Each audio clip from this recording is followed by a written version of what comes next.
Zip.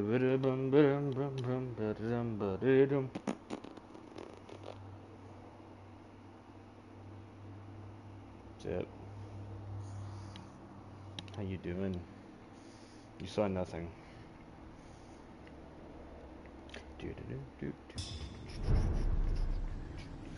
I need my blood.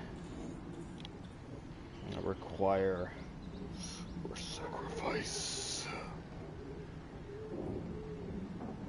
Don't worry about it.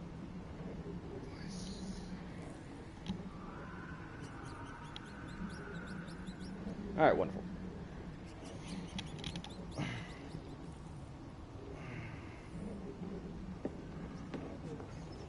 Oh, it's a shame that I can't pick up a cross and just hold it against vampires.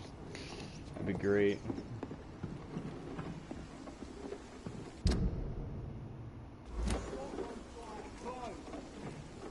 Okay. Crush the leech, boy! Whack! Bite! Nom nom nom nom nom nom nom. Shooting. Where's my shotgun, you dick? Whack. Whack. Fall. Ah, damn it. No, you don't. It's a pump action, isn't it? Bet you that shotgun's a pump action. Oh, I'm so fast. Are you scared? Pitiful. This little crispy. Crispy! Crispy!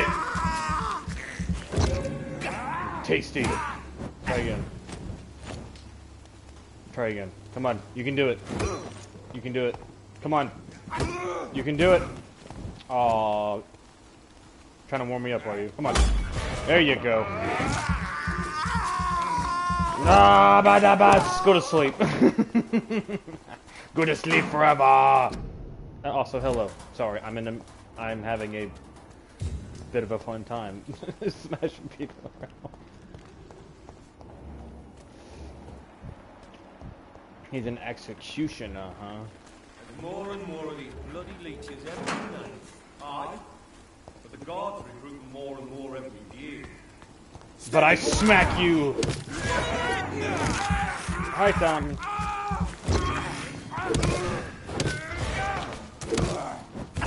Ow. No.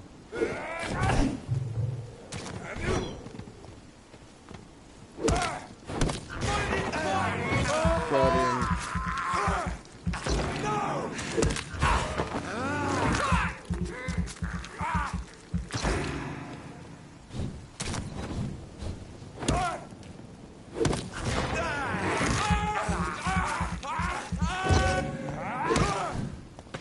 Deadzo. Whew. What the heck are you? Oh, you're one of those things again.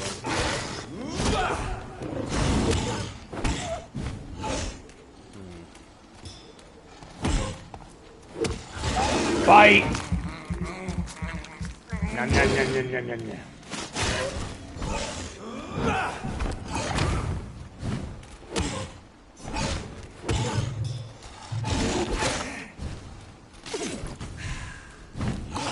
Whack. There you go. Where you belong.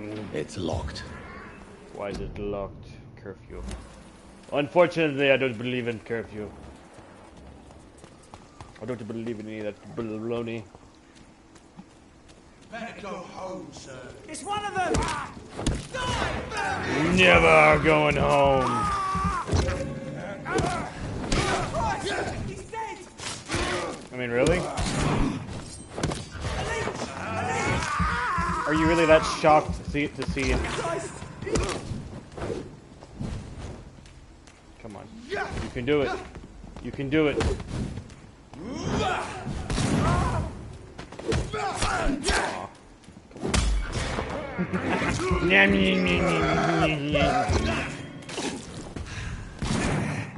Whack. Nom, nom, nom, nom, nom.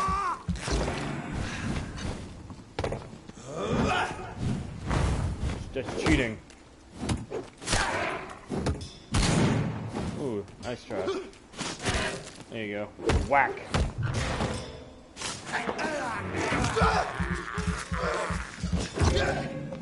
Come on, I need your blood.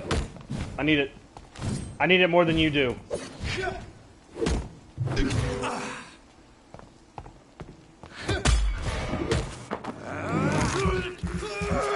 More blood. Give me. Give me. Ow. Whack. Oh, that's a nice job. Whack.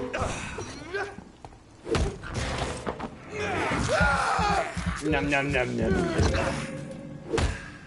Ah. No. Come on. It's nap time, buddy. Time to go to bed. There you go.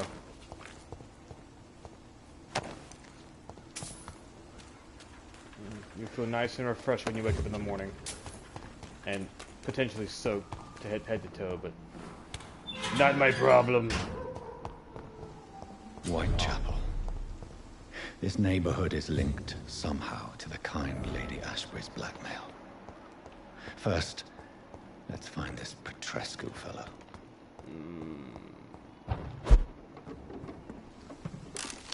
Petrescu fella.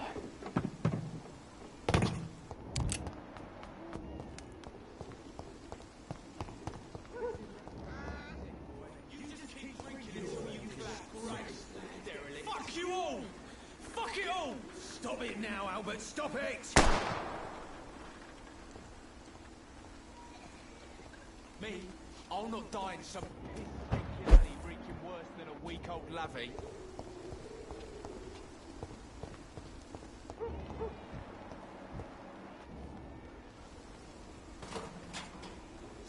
I won't end up another drunk arsehole littering the streets. Drugs from the sick and suffering. What? Shooting a boy in the middle of the street. Not the best thing to do, wouldn't you say? What? You saw what happened? Who are you? I'm Dr. Reed, and I'd like to ask you a few questions, if you promise me to set your gun aside. No. Look, I'm not a violent man. I'm Benjamin Palmer, doctor. And no one can help me. Not even you. Get a migraine. Do you know Nurse Dorothy Crane from the Pembroke Hospital? Have you heard anything? It's funny, I've been searching for her too. I need some pills. But the woman is a phantom, if you ask me. Really? And why is that? Word is she ain't real. She's a cover for some doctor who runs an illegal dispensary for migrants. Whatever the boy did, I'm sure he didn't deserve a public execution. I swear I didn't want to hit him. It's just that I'm sick in the head, you see, and the boy just faked me last nerve.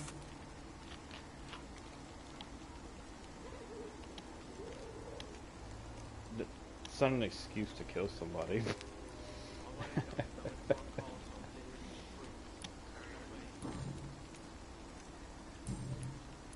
Perhaps you could focus for a moment and tell me your troubles. I'm sick, broke, and my son just stole my pills. Everything's coming up roses. What can you tell me about this place? Nothing to say, really. This is where I used to live, and this is where I live now. You don't have anywhere to go? No family that would welcome you? Not since the death of my wife, Albert's mother. She was sick, you see. Long before the flu and all this shit. You mean you used to have a better life? Yeah, I had a wife, a home, and a job. I even used to have a name. Now I'm just Ben. Ben the Tramp.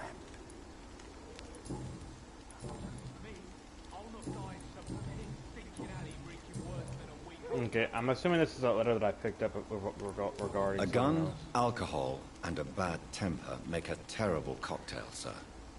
Goodbye for now. So he's sick. Arsehole littering the streets, not me.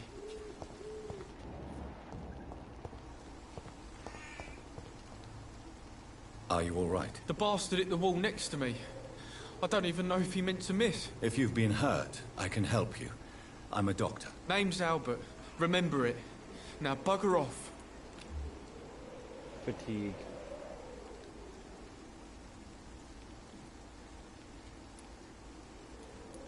Do you know Nurse Dorothy Crane from the Pembroke Hospital? If you know anything about her, I'd appreciate it. Never heard of her. She's pretty, I'll keep an eye out. What happened? Did you really steal that man's medication? Hey, I didn't do anything, it ain't me.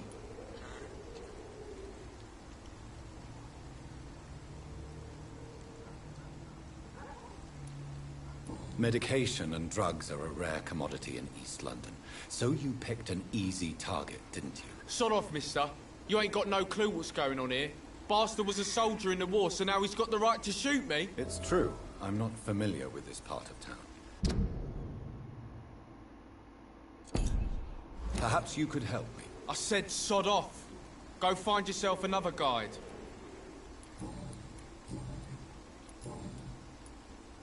I found the recruiter you were expecting. He's dead, but he carried a note. The Wet Boot Boys have accepted your application. I knew it! I told you I was tough enough. I'll be free soon.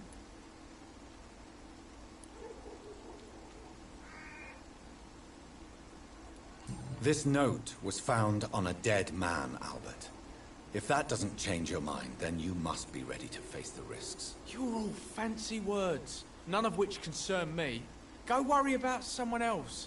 I'm fine and I've a future here. Goodbye, young man. Me? I'll not die in some piss-stinking alley reeking worse than a week-old lappy.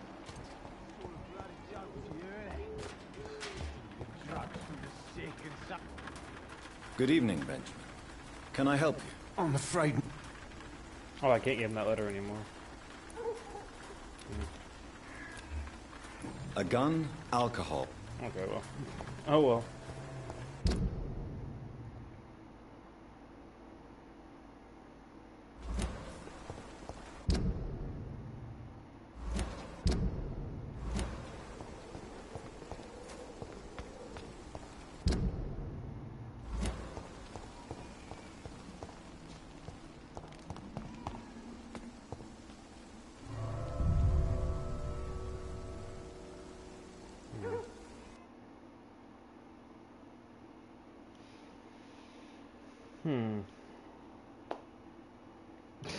Watch him probably get killed later on, too.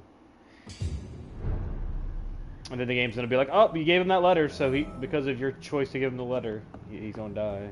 Like, okay. Just another idiot.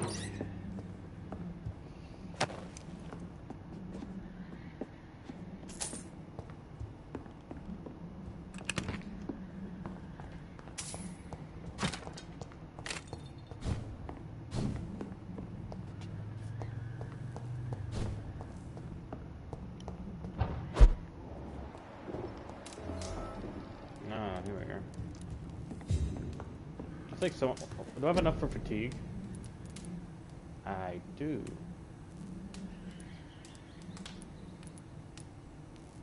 Okay,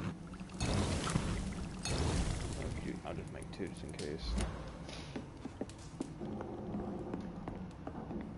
Okay.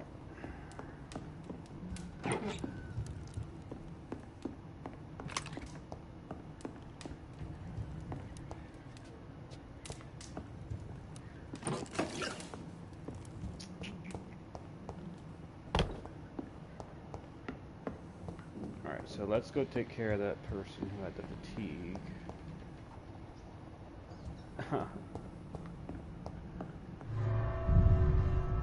Which I think was Albert, but I mean...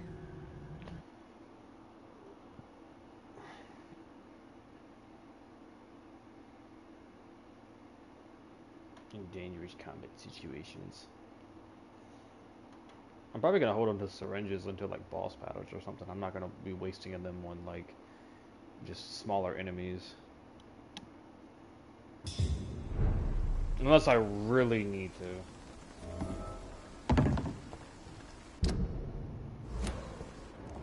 Alright, where...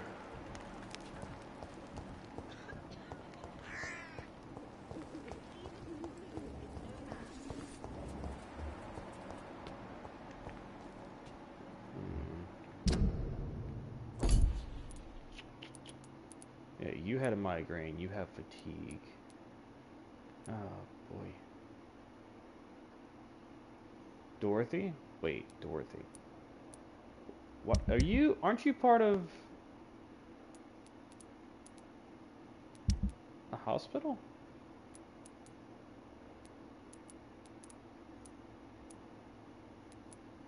Or am I just thinking that because I saw you at the hospital at one point? Or no, she's the main leader for the Whitechapel area, I bet.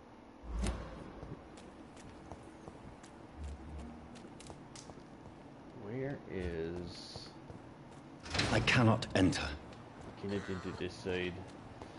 I cannot open the door. I forgot how to use my fingers! Or reach through it, you know. It's locked. Obviously. Where is... Is that you? Who are you?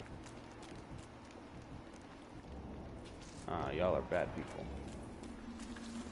I've come to kick your ass and put you to rest.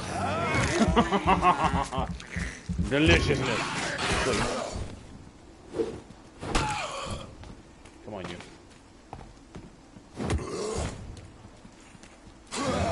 Oh, I thought I parried it, but no. It's okay. Whack. Whack. Whack.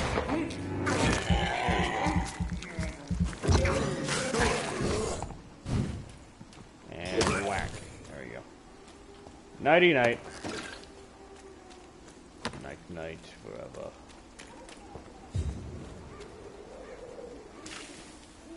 Hey, buddy. Whee! Bite.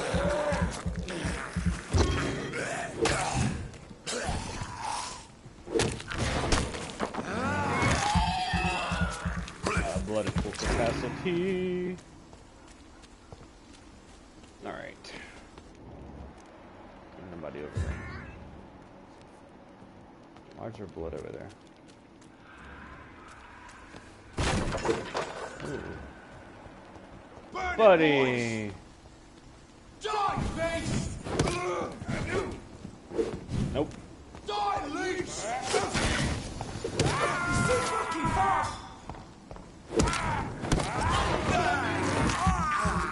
Fine, a vermin. Slash. Ooh. Oh, you got. Is that, what is this? What? Want some of that? What is that?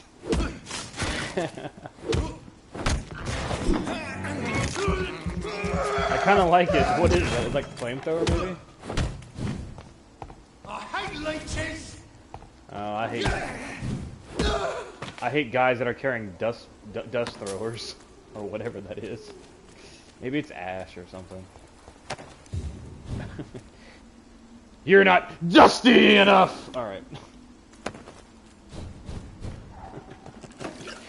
You're too clean. We can't have that. Or maybe it's a plague thrower. Maybe he's just throwing a disease around. Large beast.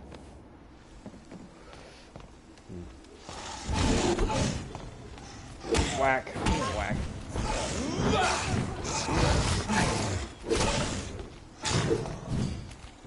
Whack.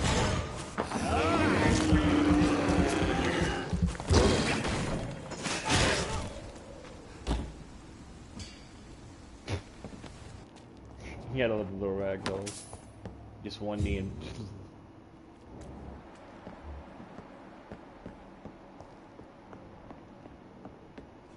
A lot of blood here. I don't even know where I'm going. Who's exploring? Used hatchet. A small axe. Ooh.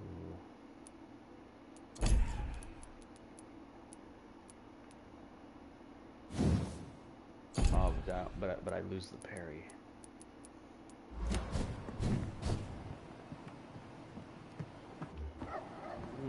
Dropping in from above. Ah, okay. You don't appreciate that.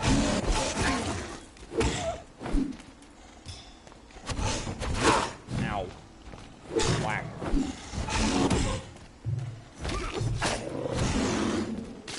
Bloody stamina, dude.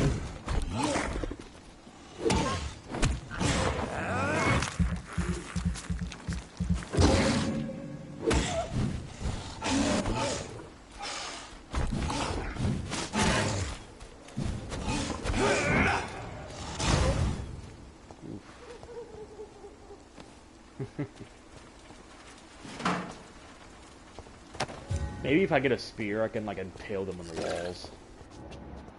Just blood spear, just. And if they're like weak enough, you just pin them against the wall or whatever object they're close to.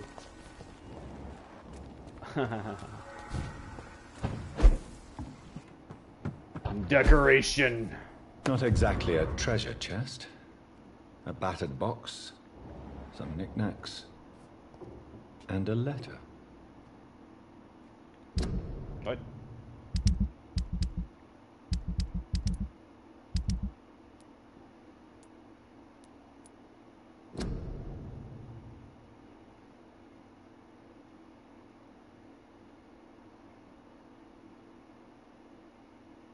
Give it to Ben. Oh, well.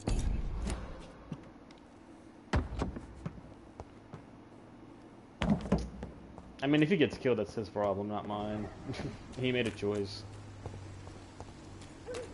Especially if he's of the age of 18 and 20. I mean, you want him to go do it? Well, then go do it. There you go. You suffer the consequences of your choices, don't you?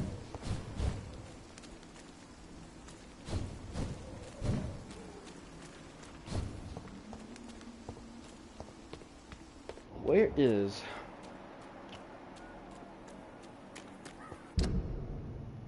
Were they over here, maybe? Is that why they were over here, potentially?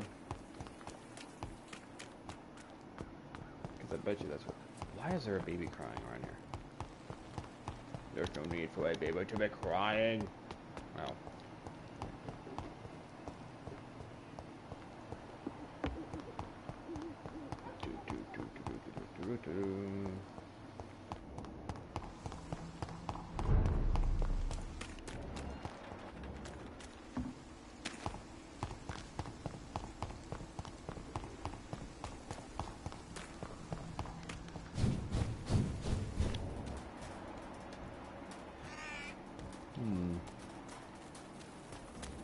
Oh, it's somewhere, I just don't know where. Hi.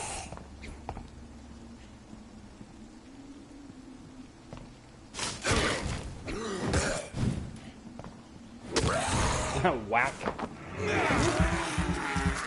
Give me my blood, I need my blood. Whack.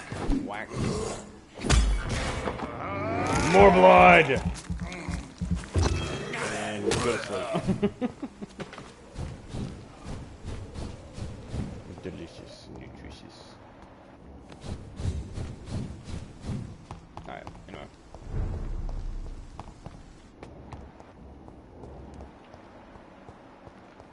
Yeah, y'all are hanging over here, if I remember correctly, so... Oh, there you are.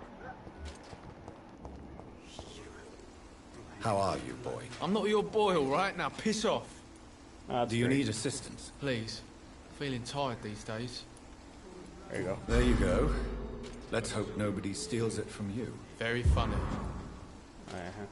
Goodbye, young man. Me? I'll not die in some piss-stinking alley drinking worse than a week-old lamb. Someday you'll understand. You've wasted your life away. Alright, well. He's recovering. You have a migraine.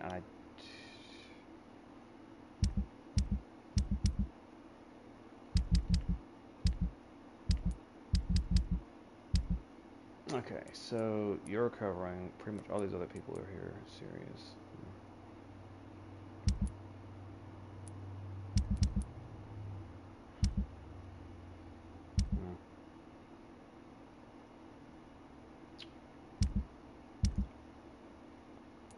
That's the hospital, though. Apart from you, you're the main problem of why everything's not healthy, and I can't even do anything with you yet. That's the worst part.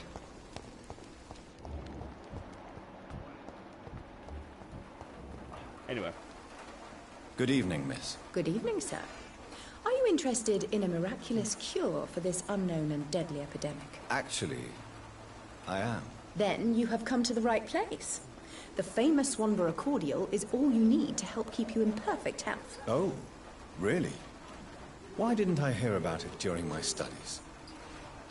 I'm Jonathan Reed, by the way. Dr. Jonathan Reed. Ah, my brother has spoken of your research, sir. I'm Loretta Swanborough, and it's always a pleasure to meet a fellow healer.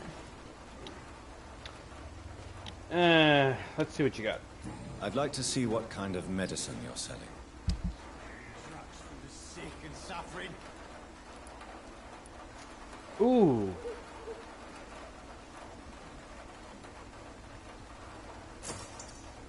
Because she's only got 5.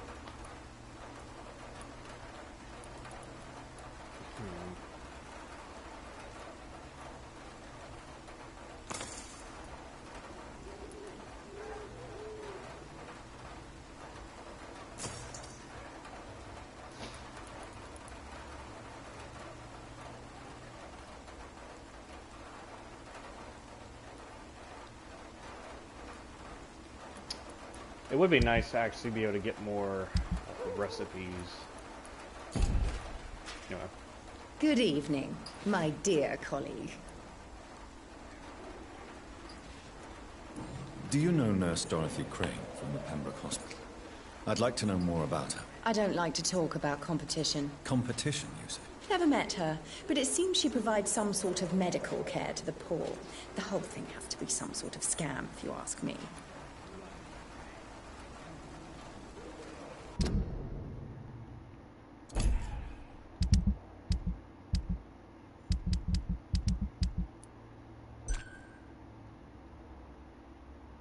No, I think it was a different doctor. It was... Who was it? Was it you? I think it was you. Yeah, you're the one I'm thinking of who was the greedy one.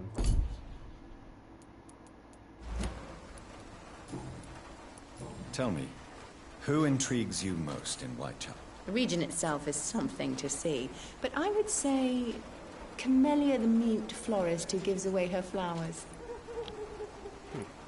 Is there anyone I should avoid? Cadogan Bates, without a doubt. The bloody bastard remorselessly exploits poor migrants as soon as they get here. What do you think of the locals? Most of them are afraid or desperate. They all come to me eventually for my remedy.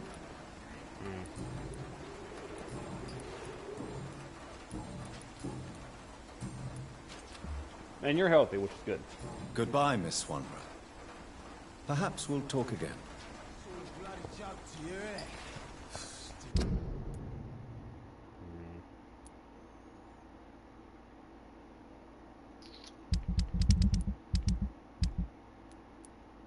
He's got a migraine. He's recovered. I think I have the treatment for a migraine now. Now that I have enough. Let me go see. Let me go see real quick. Because I think I can make migraine medicine.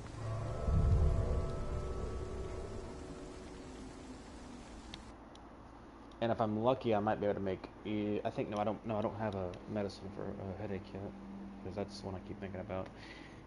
Migraine and headache sound the same to me. I guess there likely is a difference, more than likely. I just don't know the difference.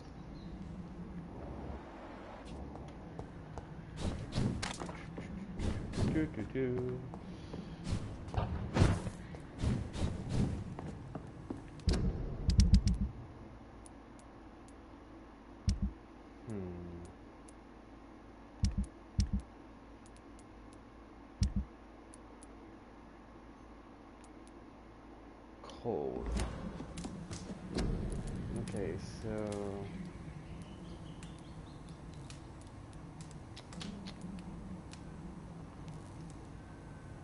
Yeah, it takes a lot for that.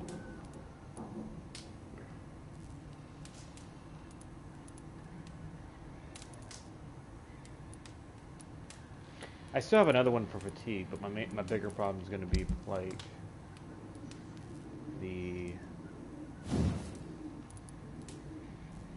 lead rod. 2.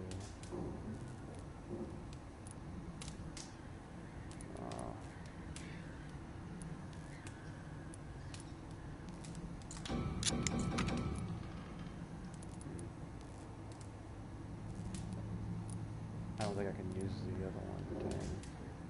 Still don't have enough for the upgrade. Alright then, well never mind. I thought I could do something, but no. Kinda sucks. Alright, well I'm gonna stop screwing around and get to the mission at hand. Some enemies, including blind, shadow, will feel your presence while using this ability. Ah. I know you're there.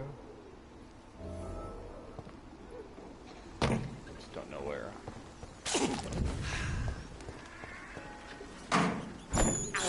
Oh, hi, rat.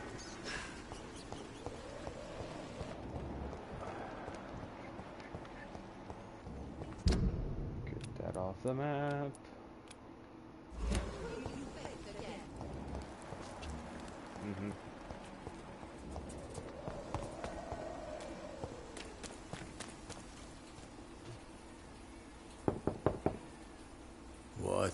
What do you want?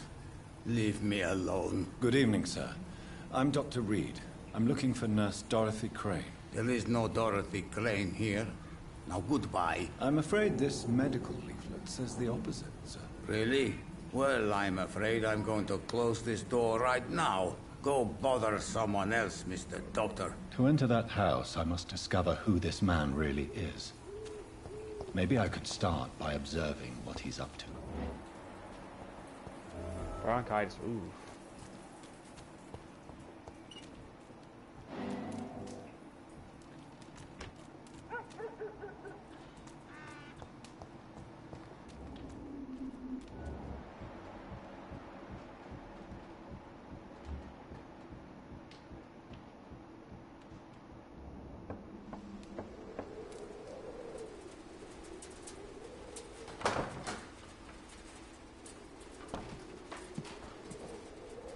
A strange man was at the door with a pass for our medical facility. I refused him entry.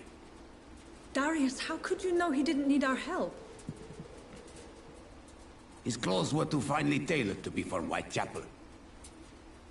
Perhaps just a friend of that stray poet who is always about. Richard Nithercott? No, not of the same cloth, this man. I suspect some machination from that journalist. Clayton Darby. Is he still asking questions? Yes. I saw him drifting around St. Mary's Church. I swear he is tracking me, just downwind.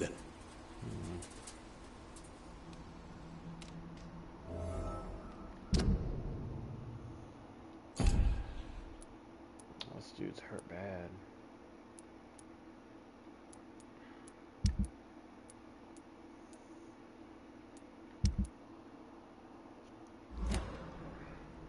I must talk to that journalist or the poet. They must know about Darius. Nearby the church they just mentioned.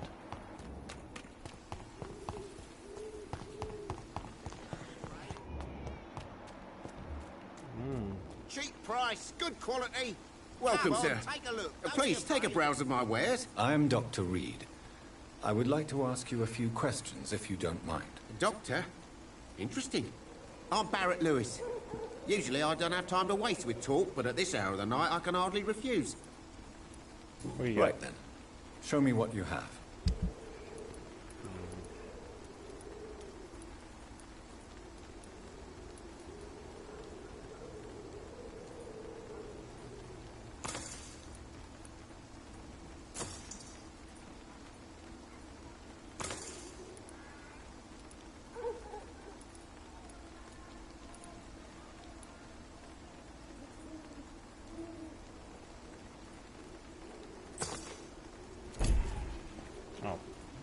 Fancy buying something, sir? You never lose your focus, do you? We already know where she's at. I'm not going to ask that question again. How is business around here? Business? I have no business. Between this racket, theft, and customers getting scared, I'm losing money every day. I see. Sounds like you blame someone in particular for your situation. It's no secret Joe Peterson spends his time harassing merchants. But with me, He's trying to put me out of business once and for all.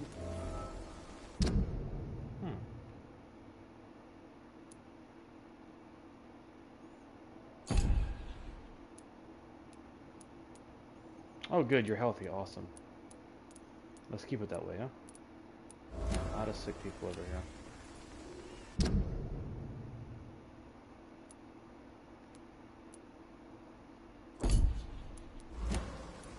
As a merchant, you see Whitechapel every day. Have you noticed anything out of the ordinary recently? Well, you mean besides the epidemic, the war, and all the usual crap? As long as I can remember, this part of town has been a bottomless pit, and no sign of the bottom yet. Violence is increasing in the borough. Yeah. A few nights ago, some blokes jumped me. Came out of one of the condemned workshops. Fever. Madness. Something like that. Where did this happen? Why did you go there? In the closed workshops nearby. I worked there as an apprentice in better days. Now I only go to find trinkets or tools. Too bad I was mugged, though. There was good money in that little box of loot I lost. Have you been hurt? No, but that's only because I ran like hell.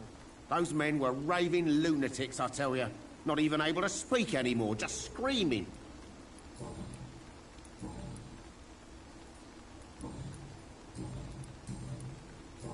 Goodbye for now, Mr. Lewis.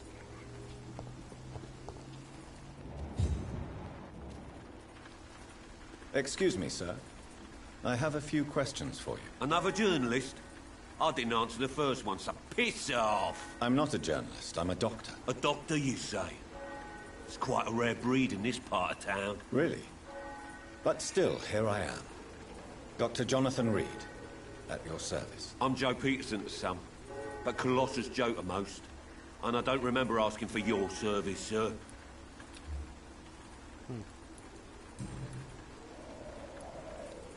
According to you, physicians are scarce in this part of town. Why is that? Not familiar with this neighborhood, are you? I guess your fancy colleagues are too afraid of being stabbed in the back. This part of town does have quite a reputation. Would you say it's justified? Totally. Look at me, for instance. I always look my opponent in the eye before knocking him out. May I ask what you do around here? I do whatever I want, and sometimes even more. Now sod off. I mean, you can try. How did you become the local bully everyone is afraid of, Joe? There's no pride in roughing up poor bastards. But this is the only job I've found. And it pays well, too. A job? So you're racketeering for someone else? I got enlisted by the Wet Boot Boys, a gang from the docks. I'm their muscle for their dirty work. Most people don't become thugs when unemployed. This is a choice you made. I don't care what you think, sir. I do what I have to do for my own reasons, and that's that. I'm not sure Mr. Lewis would agree with your by all means necessary philosophy, sir. Oh, do you really think he's the poor victim here? Barrett can be as sneaky as anyone. Long ago, I even called the bastard my best friend. Oh.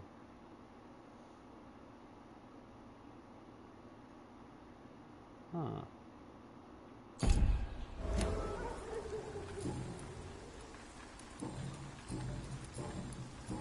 Goodbye, Mr. Peterson. You didn't tell us that. Fancy buying something, sir? You never lose your focus, do you? Joe Peterson. He's the villain here, isn't he? But you seem to know each other. I'd known Joe for years. I saw him box once or twice. He was a friend then. But these days, he's just another thug. What can you tell me about Mr. Peterson? Besides his behavior toward you, obviously. Colossus Joe was a decent boxer, good one even. But after his wife passed away, he found every excuse to stop training. Just wanted to pick fights with everyone.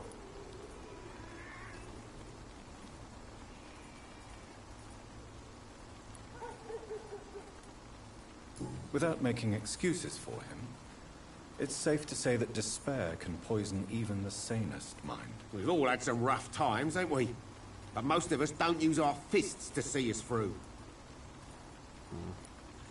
And no one has ever stood up to this thug. Nobody would be fool enough to stand against a wet boot boy. Goodbye for now, Mr. Lewis.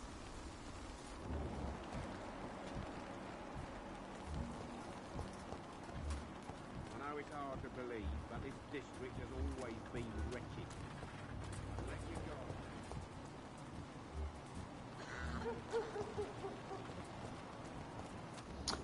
go. I'm having the hardest time just... Hello, young man. I'm Dr. Reed, and I would like to ask you a few questions. May I enter, please? Sorry, no, sir. My father does not like people entering our house, you see. Your father is worried about you, boy. He asked me to look for you. So my father actually worries about me, then? Okay, then. Come on, in. I'm Harry, by the way. Is there only pain and suffering in this world? Hey! So, may I ask you a few questions? I'm not bothered. What could be worse? Do you need any medical help, young man? Yes, I do. I feel so tired. I don't know if it's the epidemic, but everything seems so hard. Well, I have medicine for that. Here you go. You'll feel better with this. But you need to get a grip, young man. Medication alone won't cure melancholia. I'm not sure I'm happy with the idea of living long in a world like this. But I thank you for your concern, sir. Don't you start getting any ideas, buddy. I'm going through some troubled times myself, but...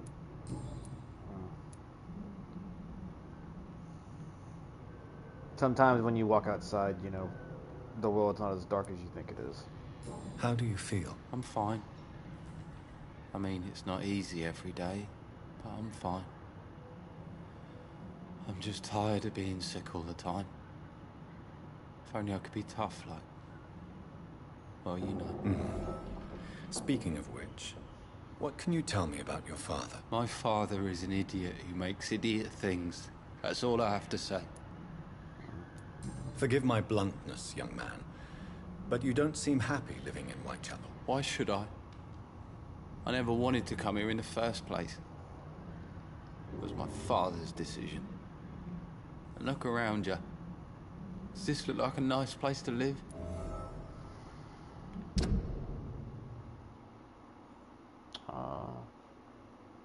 So he's got a potential compromise. He's probably got a bad immune system. His father has a... which one is his father? That's the question. Oh, Peterson. So the one that's out here being screwed over. No, he's the same one. No. So this guy who's the extortionist is his son is also sick. Oh. Dang. Maybe that's why he took up the job. Trying to take care of his kid. I can understand that if that's the case.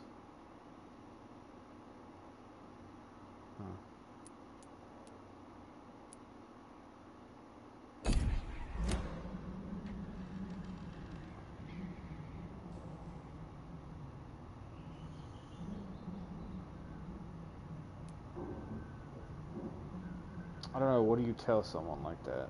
You have a place to call home.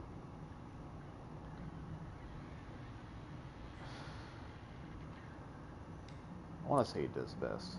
I'm sure your father did his best when he found this house. Times are tough for everyone, young man. That's exactly what my father says. Harry, you should be grateful for what you've got. I wasn't even consulted when we moved here. If life here is so terrible for you, why don't you just leave this place? Have you ever spoken to your father about it? I don't go outside. It terrifies me so. I went outside once without my father noticing and I saw terrible things. Bloody and frightening things. So that's why you stay at home all day? For fear of the epidemic? I'm not afraid of disease or death, Dr. Reed. It's the living I'm afraid of.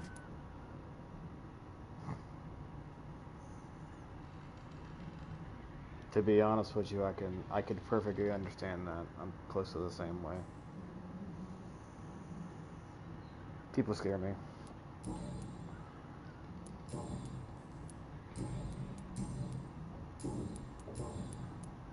Your father and Mr. Lewis used to be good friends. What happened, Harry? I was young then. I don't remember Mr. Lewis ever coming back again after my mother died. Or was it after my father started bullying him? I don't know. But you are not responsible for your father's actions. Am I not? Dad always says that he joined that gang for my safety. So if I wasn't born, people wouldn't be worrying about Colossus Joe. Yeah, but you can't exactly blame yourself for something that he chose to do. To be fair. Have you tried speaking to Mr. Lewis about it? I don't go out often, but yes. And he scolded me and told me to leave him alone. I guess my father frightens him too much.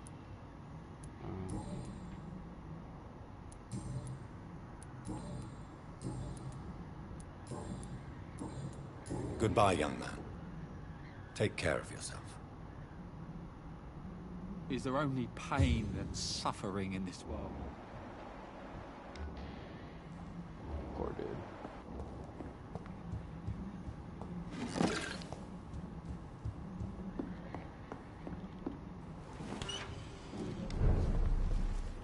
I pity him.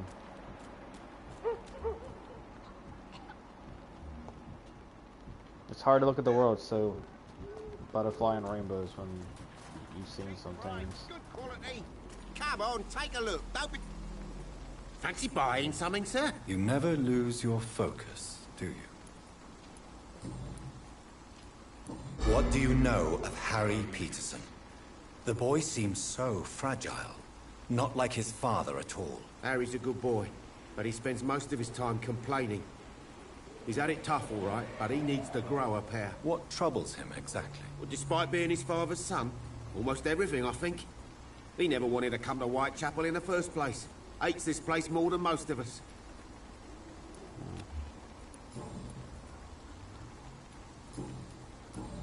Goodbye for now, Mr. Lewis.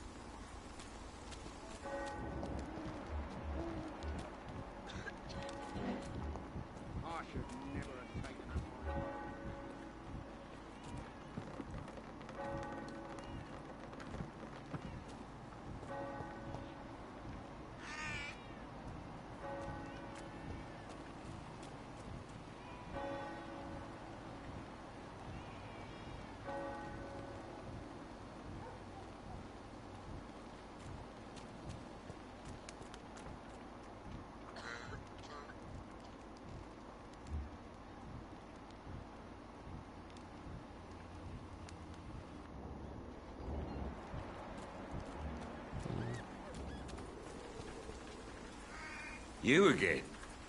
What do you want this time? Harry doesn't seem happy living in Whitechapel. Why did you make him come here? I've always put my son's interests above everything else, whatever he may think. Our house is small but affordable.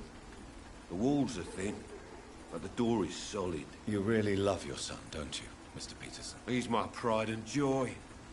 Even if he hates me for the choices I make and pushes me buttons more than he should. Since the criminal nature of your job means you could be arrested, are you not afraid of what would happen to your boy if you were? No one will ever take my son away from me.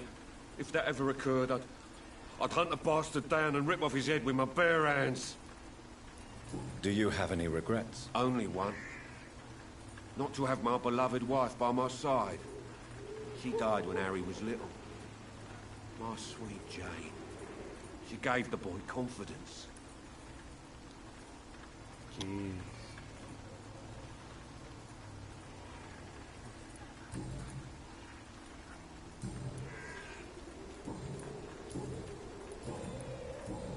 Goodbye, Mr. Peterson.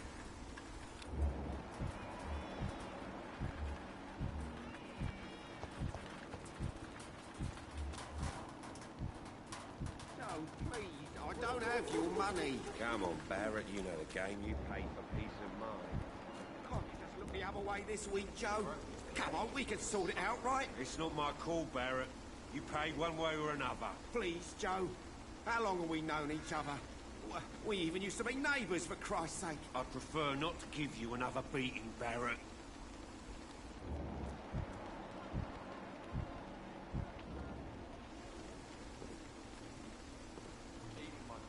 I know it's hard to believe, but this district has always been wretched. And let your guard down, sir.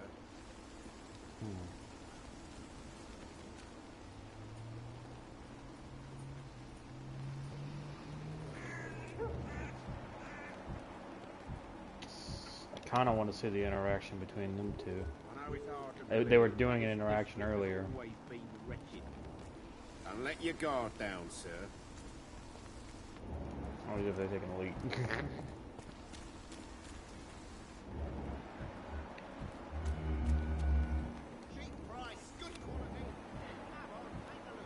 There we go. Oh.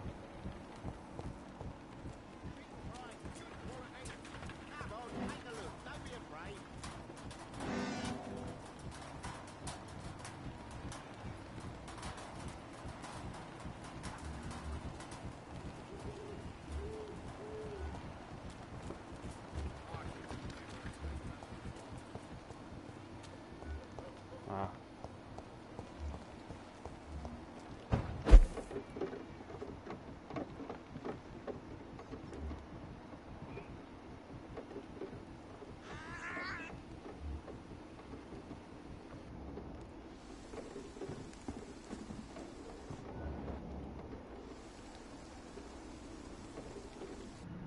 So you only hurt people because you care about me? Is that it? Don't be such a brat. I'll do what I must to provide us with food and medicine, that's all. Mum would never have let you bully an old friend like Mr. Lewis. Shame on you. Harry, I'm your father and I love you. But don't you ever speak to me like that again. What? You're gonna beat me too? Jesus. Give me patience.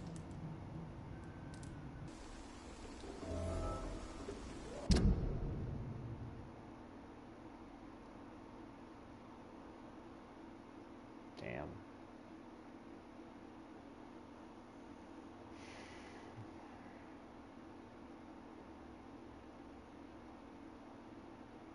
And he lost his wife. Every bit of burden of care falls upon him. Never thought a game would actually make me feel compassionate for someone who's doing a horrible thing. What's up?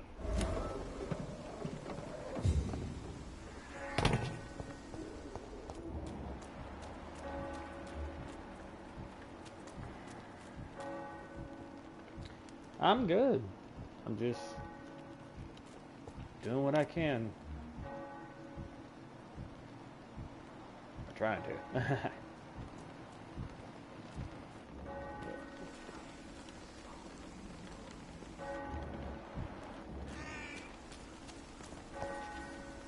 Fancy buying something, sir? You never lose.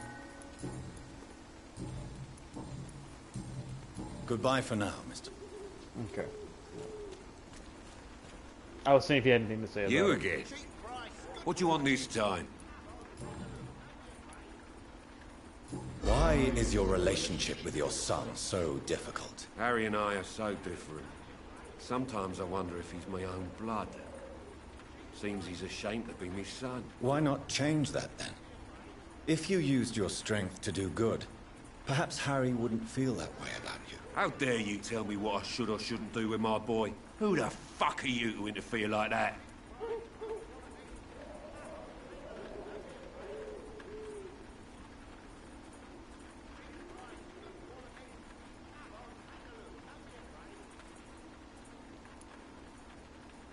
I don't doubt your motives. I'm certain you simply wish to provide for your family. But this desire might be the cause of your misery. I don't think I like your attitude, sir. In fact, I'm starting to dislike your face so much, I might try to improve it, see? I'd like to see you try, Colossus Joe. In the meantime, are you sure I can't be of any help to your son? I am a doctor, remember? Never. Harry's complicated. Fragile, you could say. Doesn't mingle with strangers. Now leave us alone. Okay. Goodbye, Mr. Peterson. Oh, unfortunate for him, I already... Price, good quality. Come on, take a look. Don't be afraid.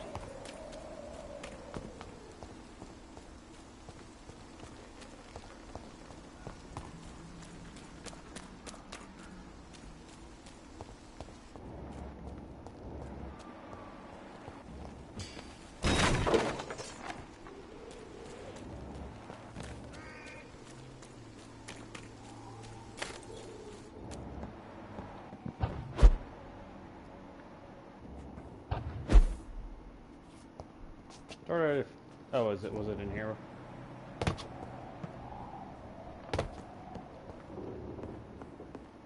I already picked that box up.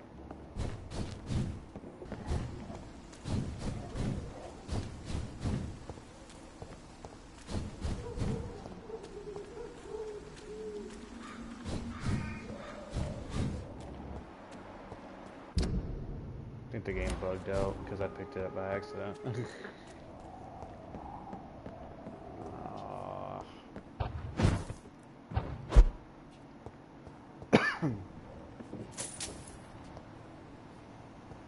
Just got curious.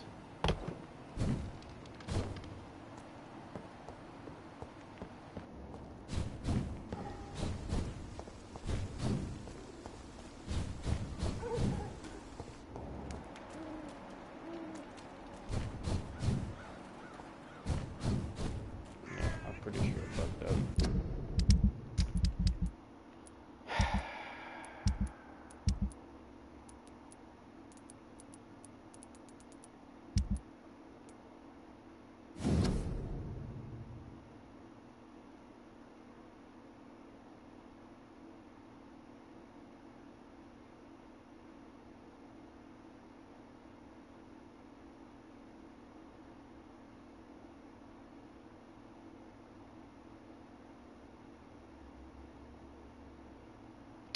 Oh.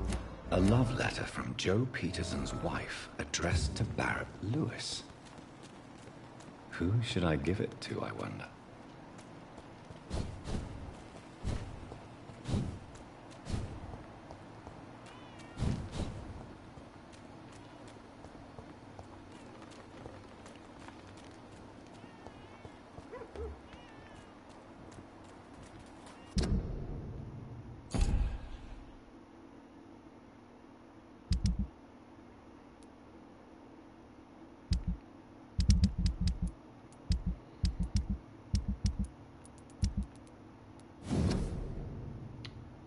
Barrett is not. So Barrett was having an affair, from the look of it, an affair with his wife, or with Joey Peterson's wife.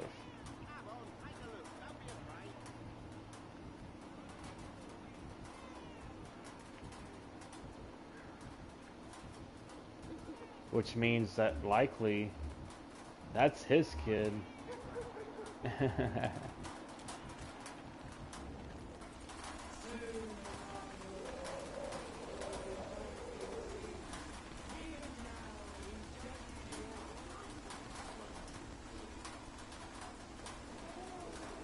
should never have taken up my father's business.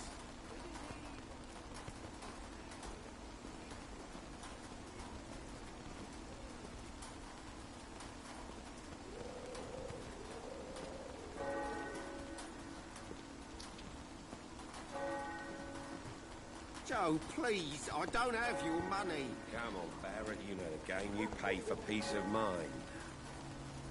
You again? What do you want this time?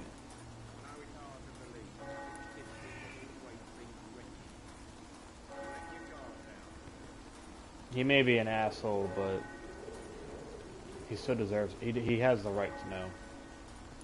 At least to me, he has the right to know. I think the documents in this box could be of some interest to you. Really? Where'd you get it? I found it in an abandoned building nearby. I thought you might want to keep these letters. Let me see. Letters about my boy. Thank you, sir. You do not appear surprised or pained by this. Surprised about what? Harry's my son, I'm his father, and that's all there is to know, don't you think? Yes, I suppose you're right. Here's a little something for your trouble. And to remind you to keep your mouth shut about all this. Okay, then.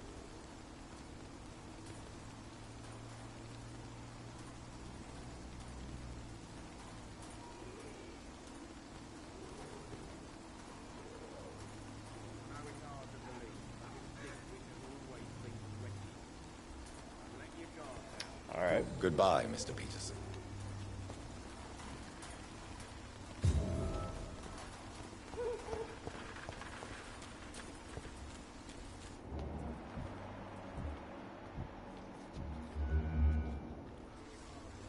Excuse me, sir. Are you familiar with this part of town? Name's Clayton Darby, reporter. Sorry, I'm new to Whitechapel. But perhaps you could help me since you're a journalist. My name is Jonathan Reed. Dr. Reed, the famous surgeon.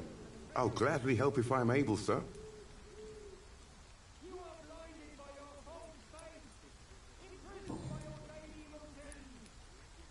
What is a journalist doing in this borough after sunset? He goes where none of his colleagues would dare to go, to inform the country. So you risk your life to reveal the truth. I saw many reporters do the same during the war. Whitechapel is the crucible of so many untold stories and tragedies. I want people to know them. Print truth. Hey, I can. Oh, you have fatigue. Well, if you're all about truth, I definitely want to keep you healthy. That's quite honorable of you. But is the public interested? Not at all, sir. And that's why I'm an independent journalist, hoping to sell some stories. Hey, I can respect that. Why are the newspapers keeping silent about the Spanish influenza? It's as though none of you care. There's a war going on. People shouldn't be demoralized by news of deadly diseases. I served in France. Our top priority must be to put an end to this butchery. This war must stop now. Sir, streets are a battlefield too. An invisible and untold war is going on, and it must be stopped. Okay. Have you any idea of the danger you face in these streets at night? I've had to run and hide more than once from frenzied mobs incensed by the fever. Do you think the flu is really responsible for this, Doctor?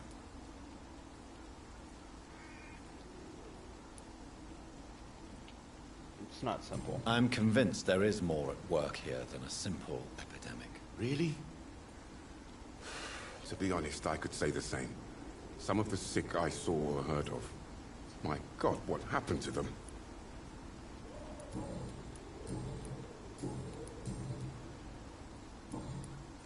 Goodbye, Mr. Darby. Okay. Farewell. I'm gonna ask him the question, don't worry. Before I forget, I would like to take care of his issue.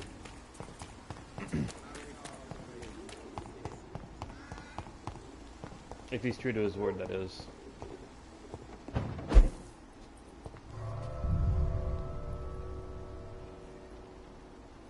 If he's really about truth, he could be a strong ally.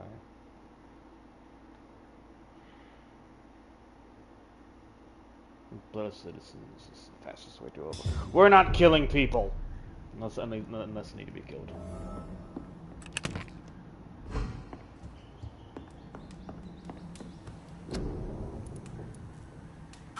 Fatigue! Oh, make 2 of them just in case.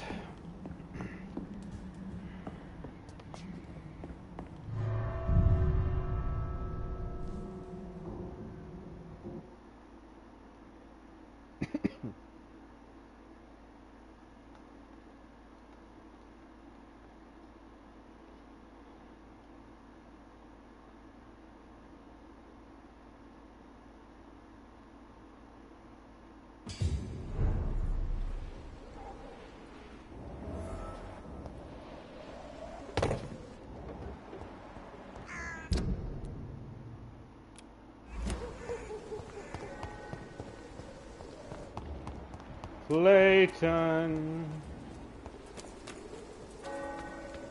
You are blinded by your Good evening, Doctor. Can I help you?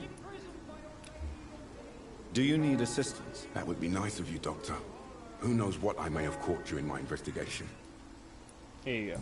If you persist in investigating the most pox-ridden boroughs of London, you must accept the risks. Thank you, sir.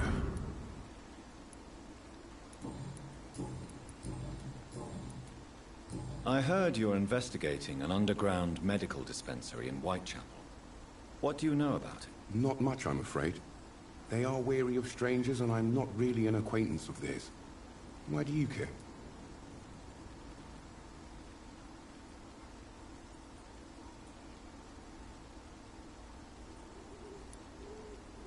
I'm a doctor, Mr. Darby. I care about everything involving public health and this epidemic. Are you sure you're not just concerned about the repercussions that a scandal involving a certain Nurse Crane from the Pembroke Hospital would bring? Without a doubt, you are a damn fine journalist, Mr. Darby. What do you know of her accomplice, a man named Darius? I don't know much about the man. He's very cautious. Never goes out. Doesn't seem to have any friends or family. Damn. I'm beginning to like this guy. He has no relatives at all? No. Except for that strange man, a poet named Richard Nethercott, who sometimes comes by. Darius would never let him in. Where can I find this Mr. Nethercott? He spends most of his time lurking around Whitechapel, talking to himself or declaring verses. These days, you can usually find him behind the church. He never goes out? No. A few days ago, he unexpectedly did. I followed him, but it was just a ruse to keep me away from his house. Really? How do you know? He went to the nearest mailbox, but just before posting his letter, he ripped it up and threw it away.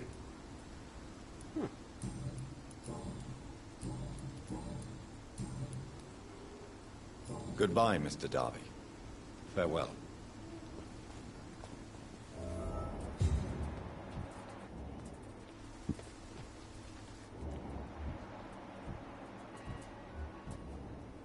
Forgive my interruption. Do not apologize, my son. Father Tobias Whitaker is always happy to teach mortals about the incoming Armageddon. I am Dr. Jonathan Reed, and I just have a few questions. A scientist? You are much more lost than I thought, my son. Have you any friends? Any family left in these terrible times? No. But I have a disciple I see as my son. He is so devoted. I send him to preach the good word in the heart of this corrupted city.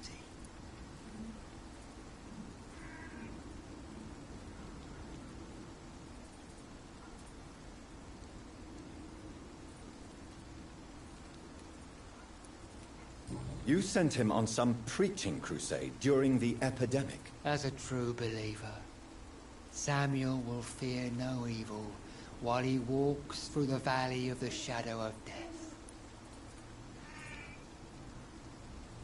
Where did you send him? I sent Samuel to the Stonebridge Cemetery, where the pestilence and evil grows night after night.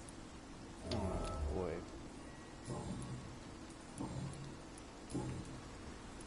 What do you mean when you say that I am more lost than you thought? All scientists are entangled in a world of causes and consequences.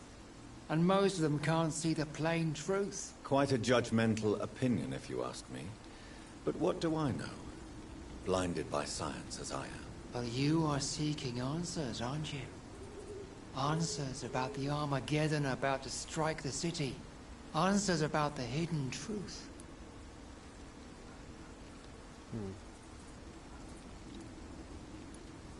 Well, I suppose I can spare a few minutes listening to your so-called truth. As a doctor, you must be aware of the decimating epidemic.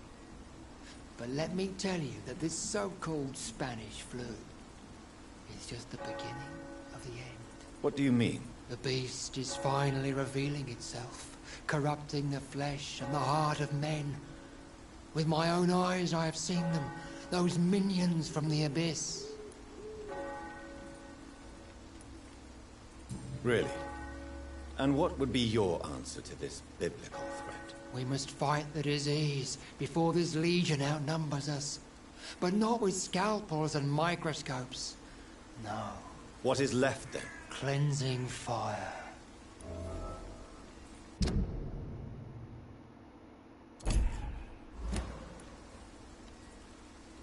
Tell me, Tobias, what exactly is your plan concerning the cleansing of this city? God will recognize his own.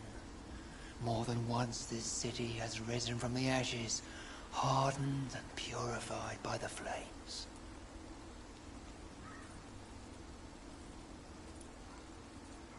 Purification by fire has proved useful, but where do you stop? Burn the clothes? The buildings? The corpses? Worse? Your lack of faith is predictable. But my task is to convince rational minds like yours to see the light. This is God's will. You're mad. And dangerous. You're nothing but a soulless butcher. A small-time Torquemada. The Savonarola of Whitechapel. My son, if you think salvation is a free gift, go listen to the lies of that pompous fool, Joseph. Joseph, a fool? Vicar Larrabee of St. Mary's Church. While he continues preaching his fraudulent redemption, more and more people die in the streets.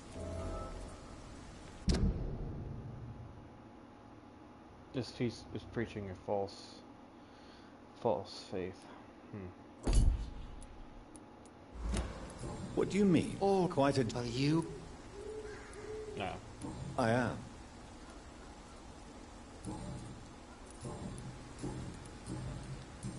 I have heard enough for tonight.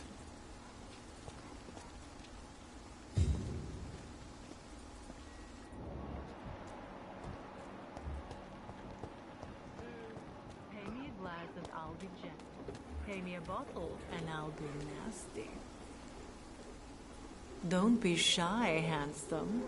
What can Christina do for you? I'm not looking for what you're selling. But I'd like to ask you a few questions, if I may. I'm a doctor. Dr. Reed. All right then, but be quick. Though I usually get paid when I open my mouth. Oh, you have fatigue. Do you need any assistance, Miss Popper? It depends on the price of your medicine. I am shocked that you would think I am that sort of man. Forgive my suspicion. I'm so used to liars with good manners. Thank you, sir. Tell me about yourself. Are you joking with me? People don't usually come to see me for conversation. I have no interest in your work. I am, however, curious as to what led you into this career. Short story. The war, exile, and England. This country is not especially welcoming. I've been refused many jobs because of where I am from. I had few options left.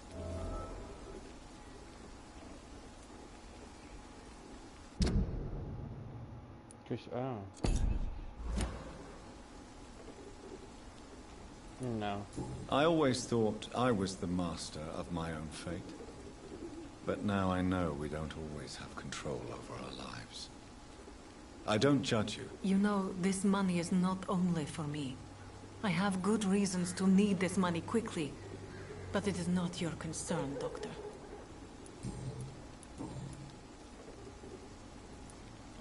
Christina, have you been examined? The epidemic is spreading fast in London, and you could be exposed. Or expose others. I don't like doctors or hospitals, but I don't like you asking questions. Considering your line of work, I assure you it is only a matter of time before you have health issues. If it is going to happen, it will happen. Right now, I need money. That's what's important. You can put your own life in danger, that's your decision. But what about your clients? If you're contaminated, you will put them in danger too. And you think that would worry me? If you knew the men I deal with, their health would not be what you'd worry about. Clayton Darby claims he will expose the crisis in Whitechapel to all of London. Do you believe him? I believe Clayton's courage will erode with time, until he finally leaves Whitechapel to start another fight somewhere else. Are you talking from experience? I've seen your type come here to get a good fuck in a cheap room or a dark alley before going back to their fancy houses in the West End. Why this skepticism? How can you speak about starvation if you've never been hungry? Or about poverty? Or anything else you have never suffered from?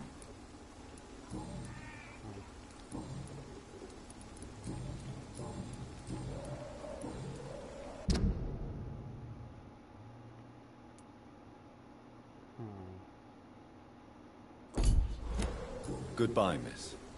Take care of yourself as best you can.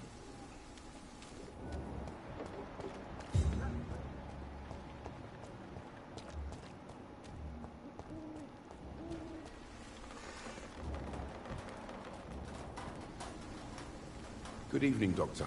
Can I help you? Christina Popper claims she sells her body because she can't find any other work. Do you believe her? Of course I do. Her story is exactly what I want my readers to understand.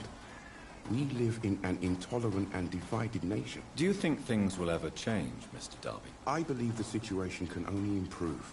And now that women can vote, I'm convinced things will change.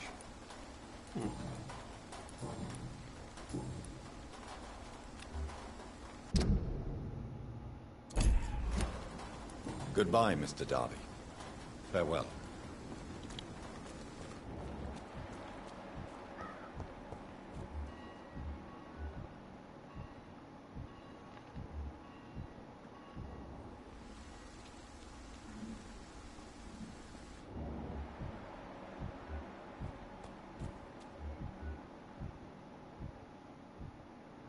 Ah.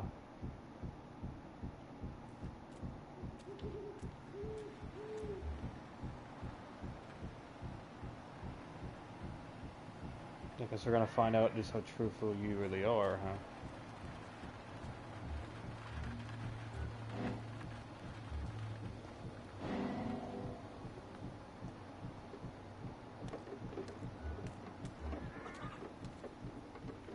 Oh, don't tell me you're one of those assholes who claim to be.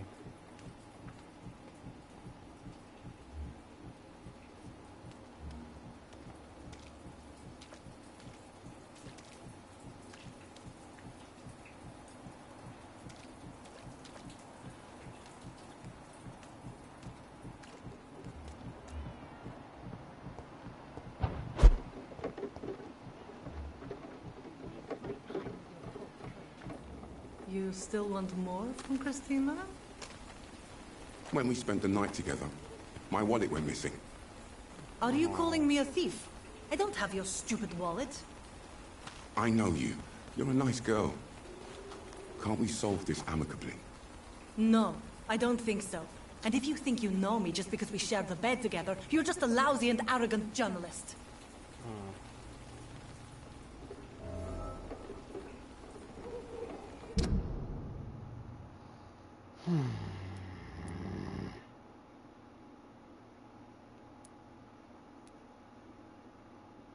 I was just starting to like you.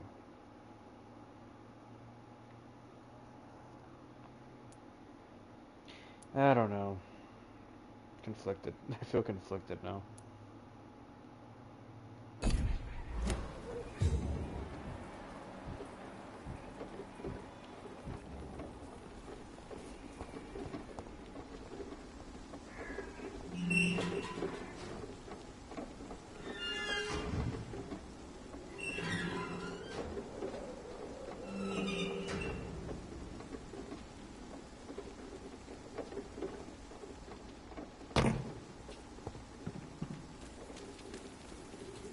Good evening, Doctor.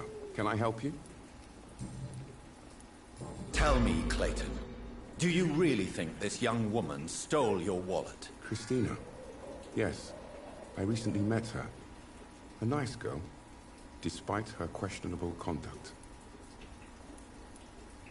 If you are going to sleep with a lady of the night, Clayton, I would advise you to be cautious. I can't really be mad at her, though.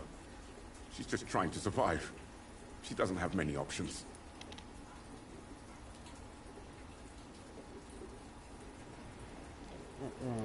How exactly did you meet Christina? During my investigation, I offered my hotel room to her to rest and get away from the street. And what happened? The next morning, my wallet and my watch had disappeared. I suppose that's what you get for being a good Samaritan.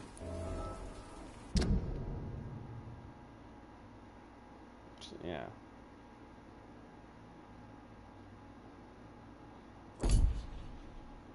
I guess we all make mistakes, don't we?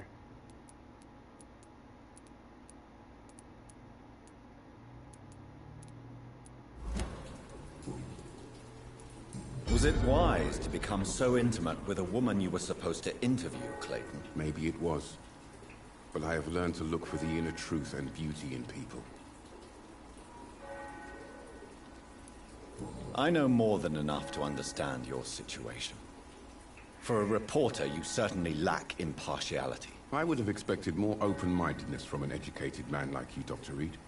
If you have no further wisdom to impart, I shall take leave.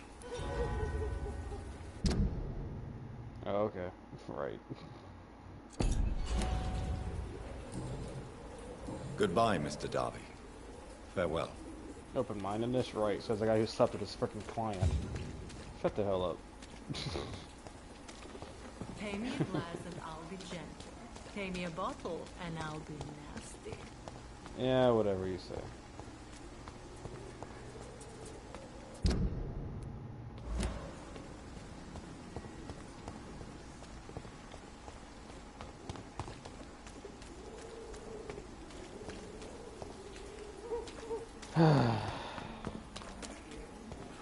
Always gotta have an excuse for something, don't they? Good evening, Christina. Change your mind, Mr. Reed? I'm guessing because of that I can't do anything further. Did you steal Clayton Darby's wallet? Tell me the truth, Christina. Of course I stole it. But I never thought he would come back to look for it. Why did you do it? He seems to trust you. For a time I thought he was different from other men. In the end, he just wanted to sleep with me. Same as the others.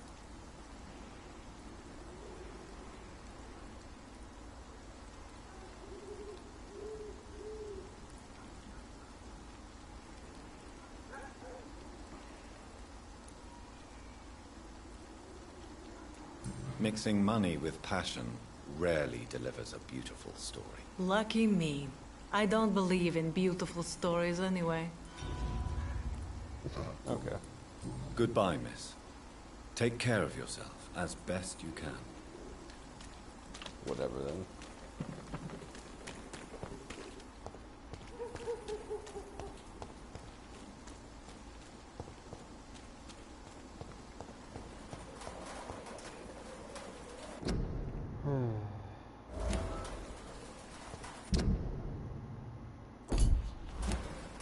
Oh, hello. Good evening, miss. I'm Dr. Reed. I'd like to ask you a few questions. I know what you're thinking. A tall stranger who meets a girl in the street at night. It reeks of the penny dreadfuls. But I mean you no harm, truly.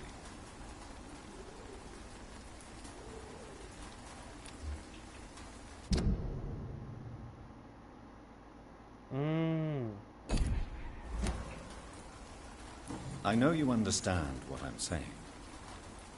Your silence has nothing to do with you being mute, does it? Melia, I know you work for Dorothy Crane. Please tell me about her secret dispensary. A stubborn and mute comrade. Nurse Crane and Darius Petrescu have been clever.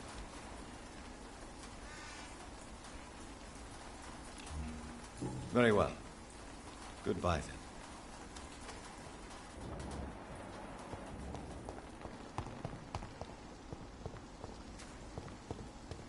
I cannot enter.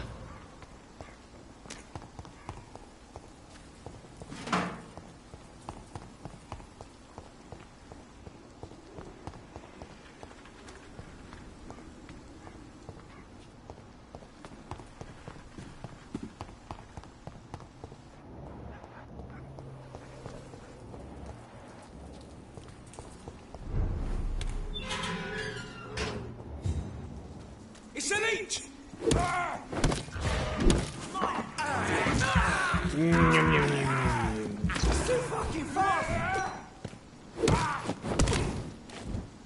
That's not fair.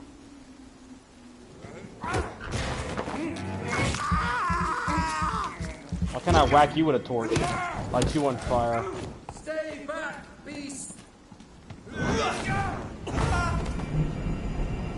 What? Oh wow, okay.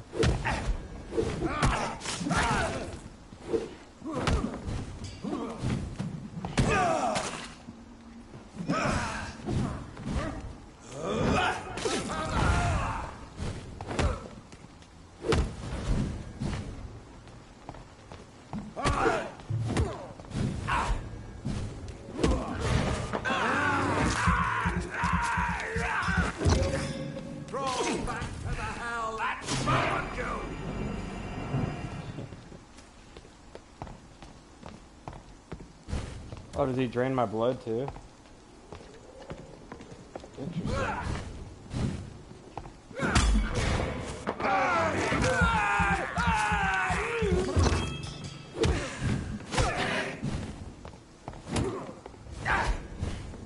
Yeah, he does. Away with you! Very interesting.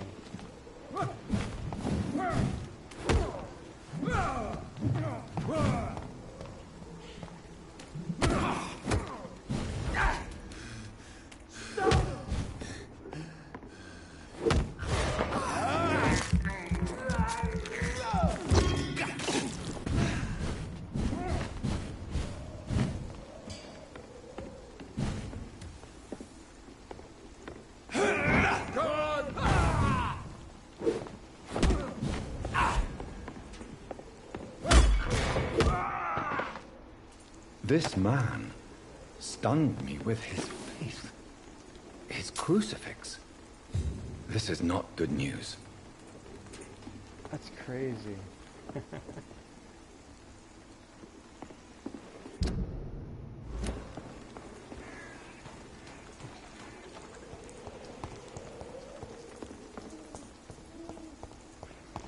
That's an interesting enemy.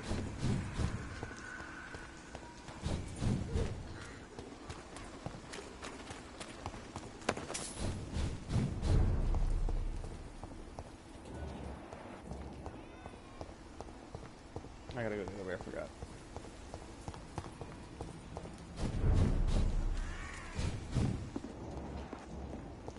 I'll find another way around. Oh, I gotta go the long way, don't I?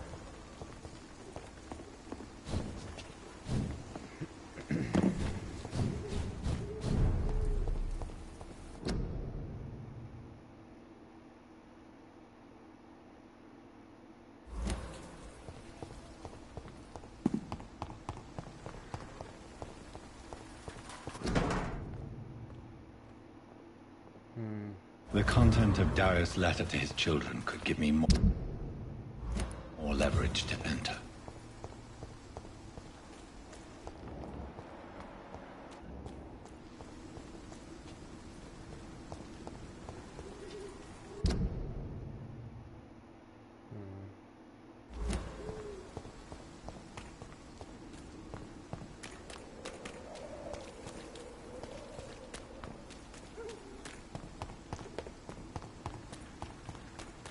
The walls of your home will not protect you.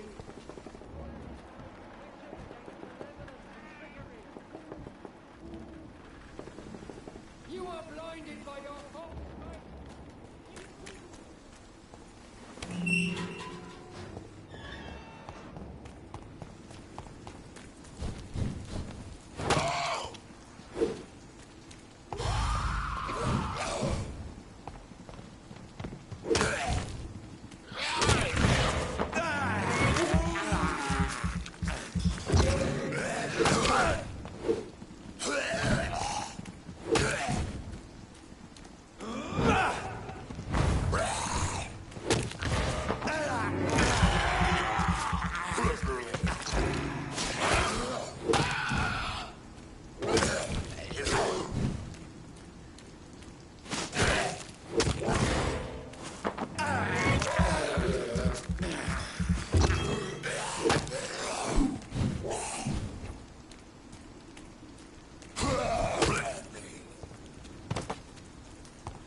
Good evening, sir.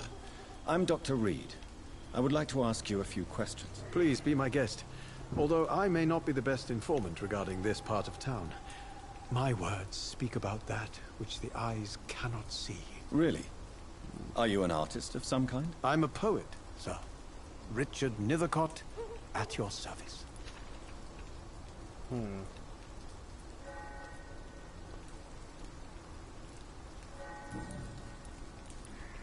Are you aware that your life could be in danger in this part of town? But this is where I must be to feel the real beat of the city. I had to come, see it for myself, alone. I understand your need for solitude, but it's not safe around here. I don't care. I don't have many friends, Doctor, and my family despises me. If some misfortune came upon you, who would be here to help you? Well, you, for a start, my dear Doctor. May I ask what you're doing at this hour of night, sir? Do you live here? Not at all. I'm just enjoying the pleasure of a quiet walk. Though night talks are always preferable, if you ask me. Especially with strangers. Yeah, dark alleyways. But are you not afraid of the epidemic? Oh, why should I? I see some equity in the Spanish flu. No flesh should be saved, say the scriptures. Good or evil, rich or poor, all are equal in the eyes of the flu. If you say so. But as a physician in a time of epidemic, I must caution you to avoid unnecessary exposure, sir. Thank you, Doctor. But we both know the seeker of truth has to go boldly where the weak dare not. Boldly doesn't mean stupidly. Or being stupid. Whichever word you want to go with. What are your thoughts on the terrible situation in this city? Terrible, you say? No. Of course, the death of so many innocents is a tragedy. But the scourge has not been all bad for the city. Oh, no, sir. What are you talking about? Do you remember London before the flu? Noisy, cacophonic, quiet nowhere to be found. And now, listen to this oddly peaceful silence.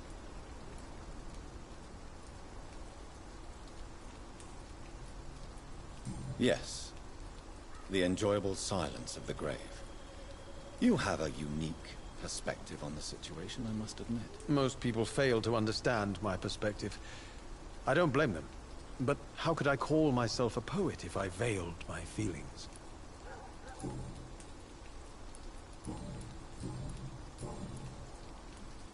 Tell me, Mr. Nethercott, why seek inspiration in Whitechapel? The place is not beautiful per se, but how to explain it? Stirring and challenging. Do you not think it a little morbid? On the contrary, sir. Whitechapel is full of life, full of beauty. Just like my dear muse, the wonderful Camellia. What can you tell me about Camellia? Not much. And that's the beauty of it. She can't speak, you know. She's a locked mystery who exhales kindness and sweetness.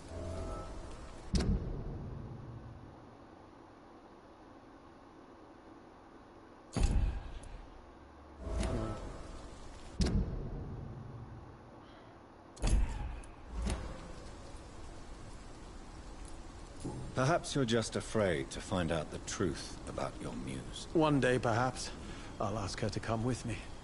But will she still be my wild flower of Whitechapel if she moves uptown? And have you ever tried to learn more about her? Where she lives?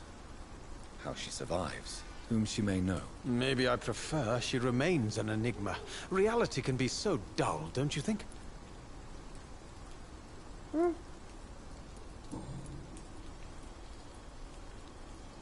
What's that old saying? It's just the journey that's the real fun, not the destination. In what way, exactly? The struggle by gaslight, the barren smiles and the added hunger under the rain. If you say so. Such vibrant antagonism and vivid paradox. The stripped humanity raged across each street. Vivid, of course, yes. And what about the poignant distress? Oh yes, the poignant distress. You see what I mean, don't you? That's what I want to write about, and that's what Whitechapel is made of. Did you know the Mute Florist is a member of a secret society? No, I didn't. But I thank you for this information, sir. For it only enriches the mystery surrounding the precious camellia. I fear you are a hopeless romantic, Mr. Nethercott. Guilty as charged, Dr. Reed. Hey, at least you're honest about it. Are you not curious? Is there not more you wish to know? That girl has not an ounce of malice in her. Whatever she may be hiding, it's certain to be for the benefit of most, if not all.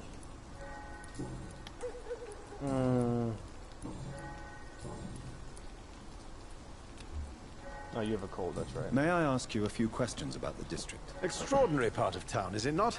I'll be glad to help you, if I can. I'm looking for Dorothy Crane, a nurse who lives in this vicinity. Dorothy Crane. Oh, I love the name. The Crane of Whitechapel. Sounds very mysterious. But, sorry, no, never heard of her. You're an interesting guy. What can you tell me about an old man called Darius? Darius Petrescu? Yes, I know him. At first, I thought he was only a small publisher. I invited him to publish my work, but his reaction was pretty clear. Not interested in your talent? Darius is an old political activist who takes delight in printing tracts and lampoons. Those communist activities only require mediocre writing skills.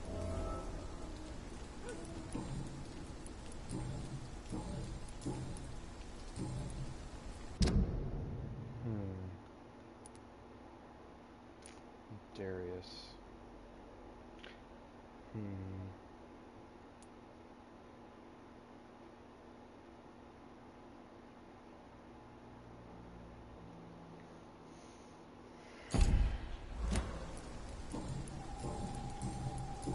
I'll leave you alone, sir. Darius is a bit less of a mystery now. It should not be that difficult to incite him to let me in.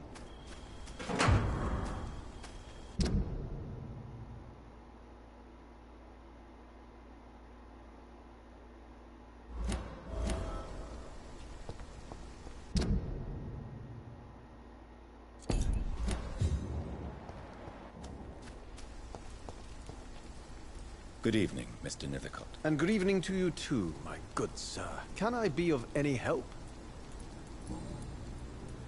You don't really make a living from your scribblings, do you, Richard? No, sir, I don't. I work so hard. I put all my time, my energy, my devotion into the precise carving of words.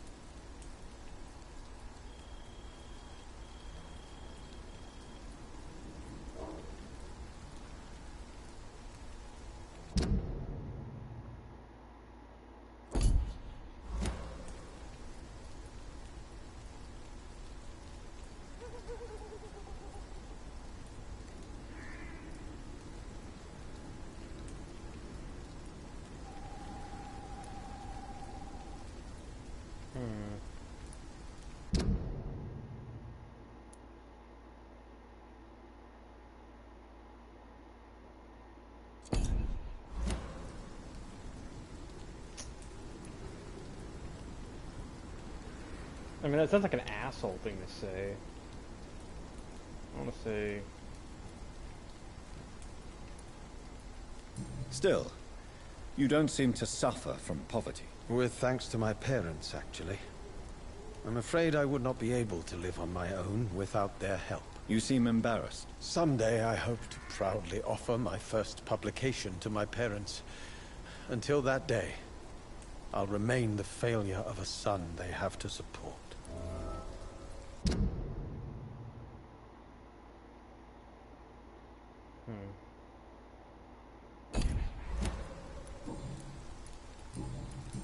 I'll leave you alone, sir.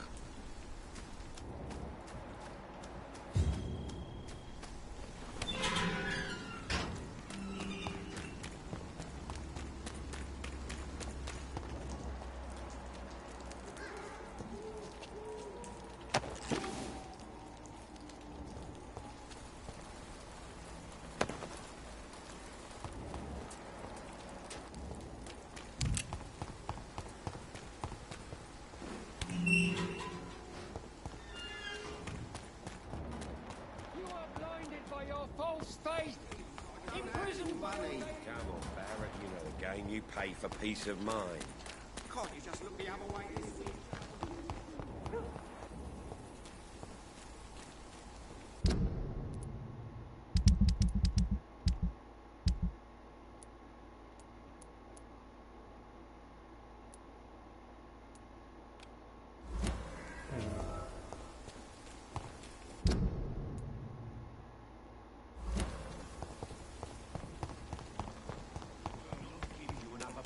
Barrett.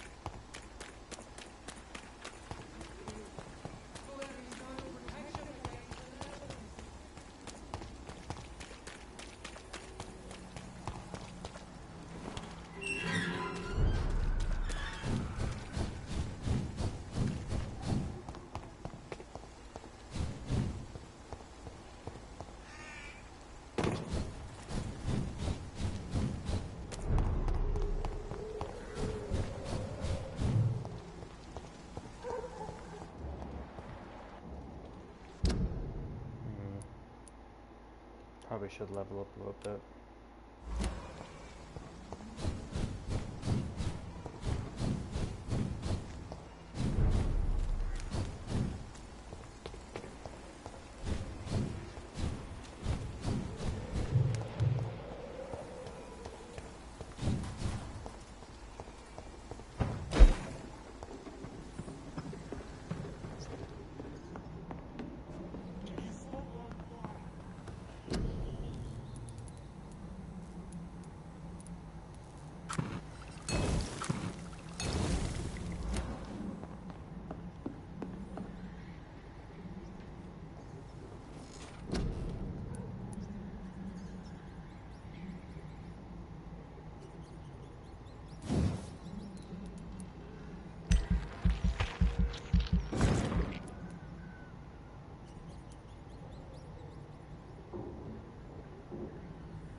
Okay.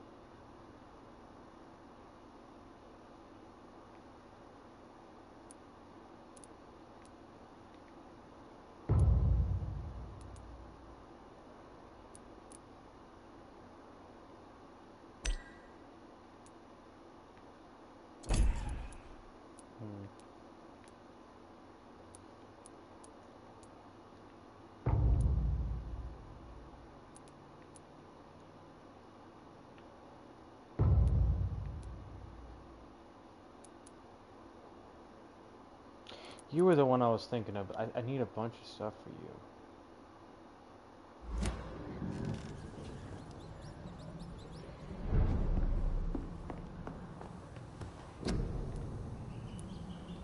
You know, like I need like 8 of them.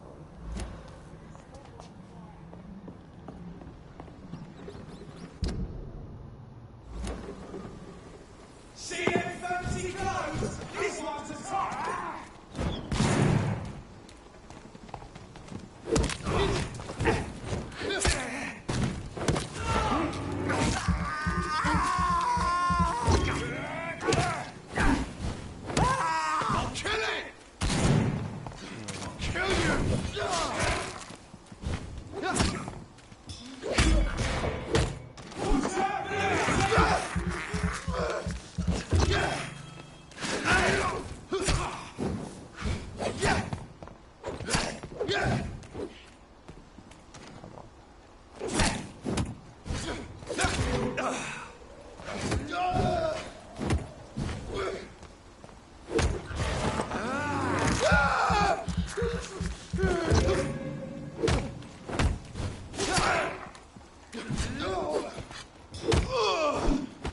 Gotcha.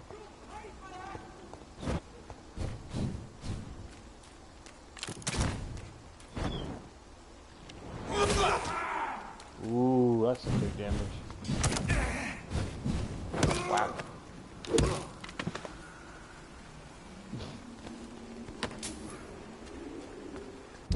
Took a load off, my friend. Forever.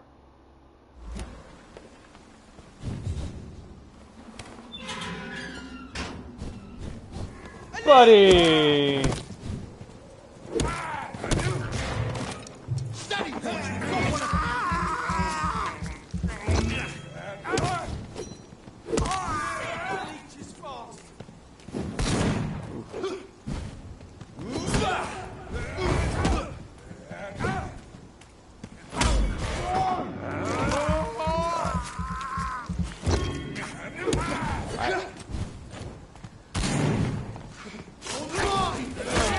Oh, what if I could parry that attack?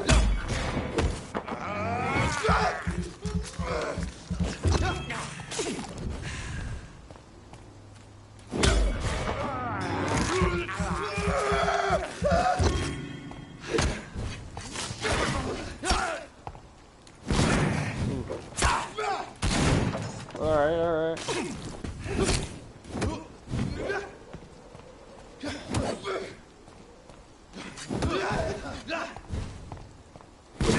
Oh, you shitty little. You just stupid little shit bin. And now I'm done. Thank you.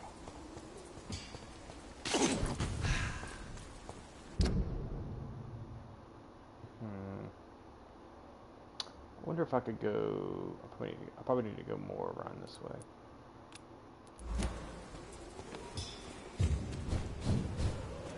Unless I can't because everything's blocked.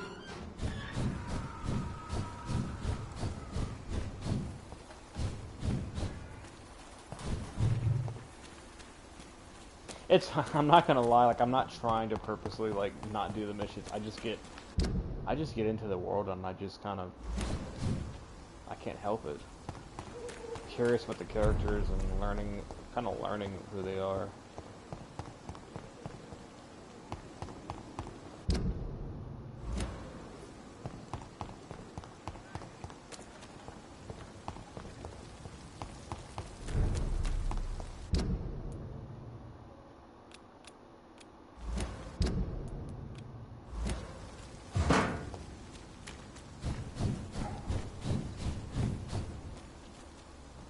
buddy boy.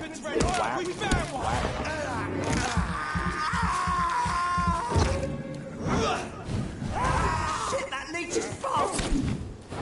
Whack. Whack. Come on.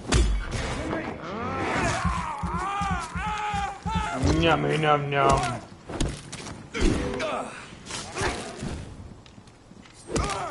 Bloody leech! Oh, Christ! Come on, stamina. No. Oh my God! No. Num num num. Pitiful. Try it again. I'll tell you. Come on, you can do better than that. Come on. You can do it. Pitiful. Try it again. Pitiful. Whack. Swarming me up, aren't you? There you go. Oop. Whack. Num num num num.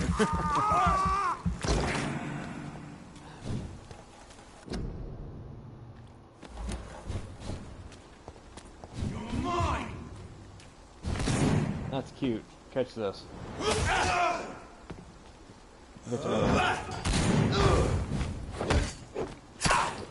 That's cute.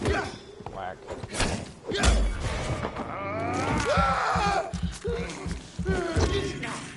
Buddy.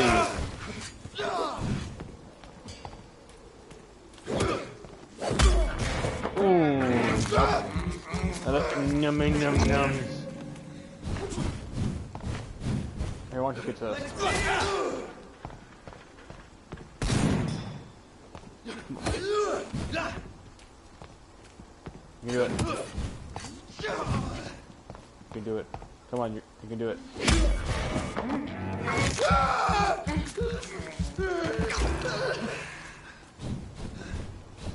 Too bad I can't impale anybody. Watch out!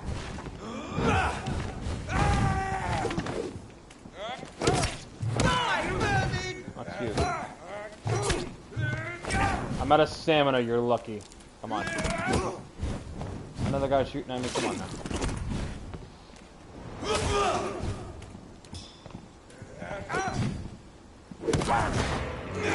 Fight. Oh. Oh. She's you and me now, buddy boy. That's cute. Try it again.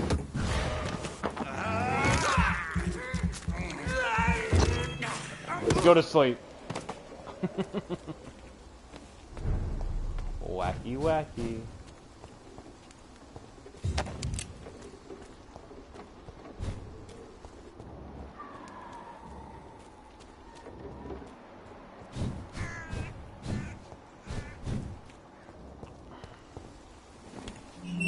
Hello.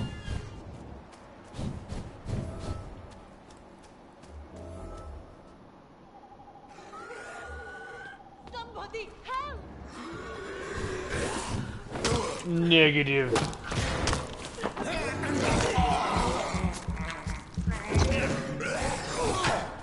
What do you want?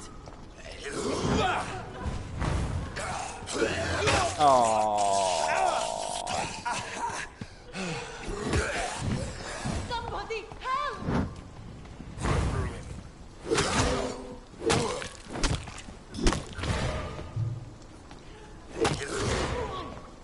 What do you want?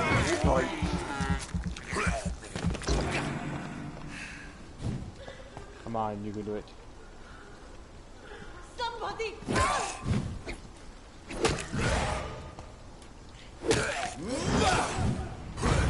Who are you? What do you want?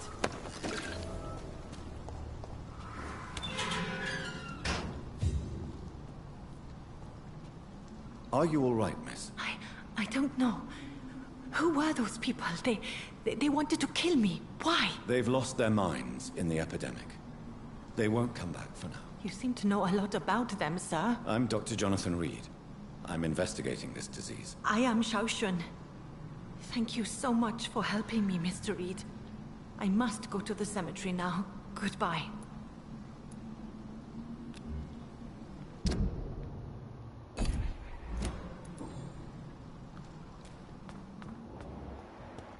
carnage.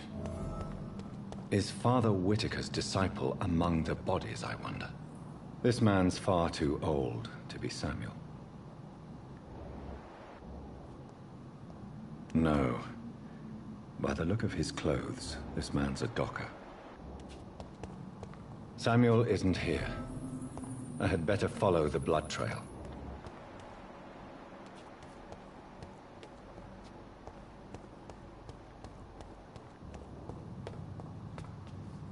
Shouldn't you go? Maybe later.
As I feared. Samuel no longer preaches the good word.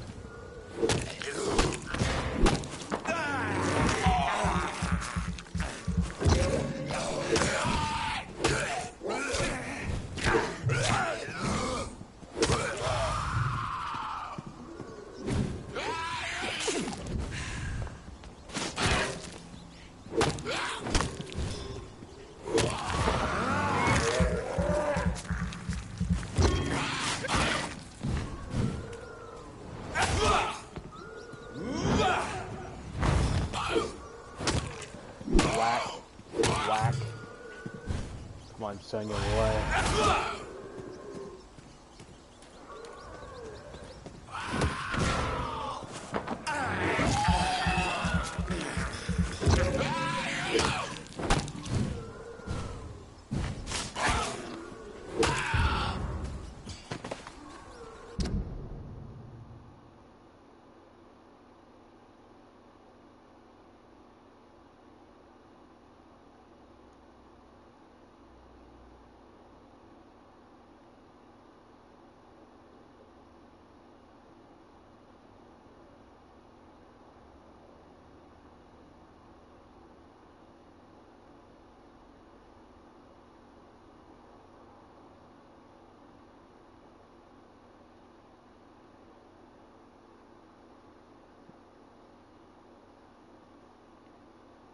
This poor dude. You were tricked. Then you threw petrol in the blankets. So you more or less burned him alive.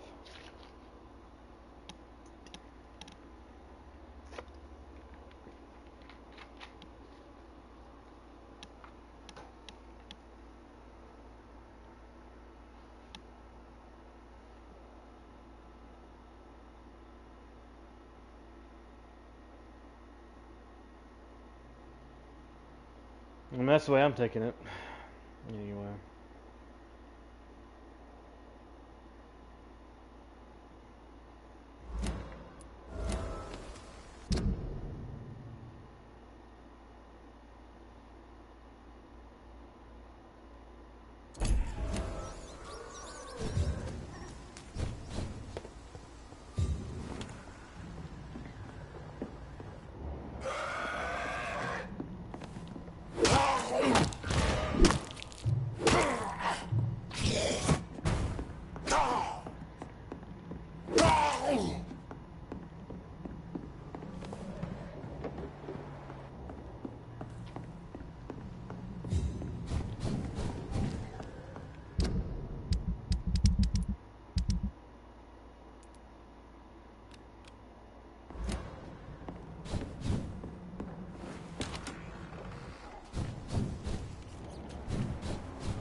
Shouldn't you go back home, where you'll be safe? Maybe later.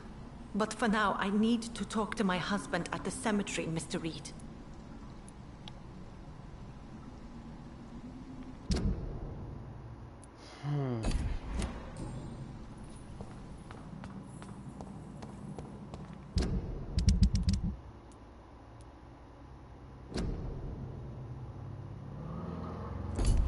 Okay.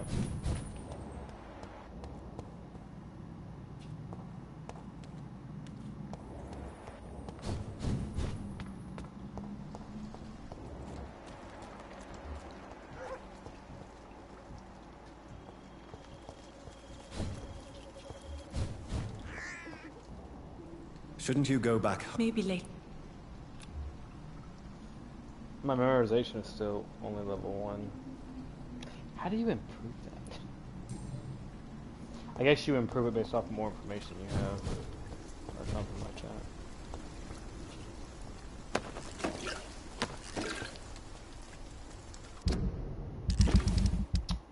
Could have sworn.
Hello again, miss. Tell me about Richard Nethercott. I understand he is quite fond of you, Camellia.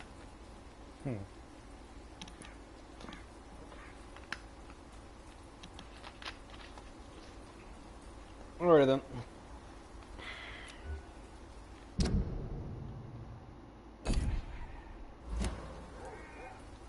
Very well.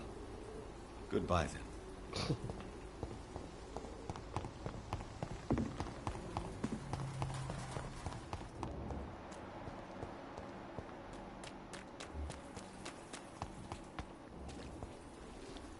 Good evening, Doctor.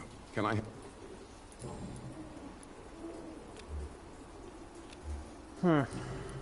Goodbye, Mr. Darby. Well then. So... pretty much screwed up their quest line, I guess.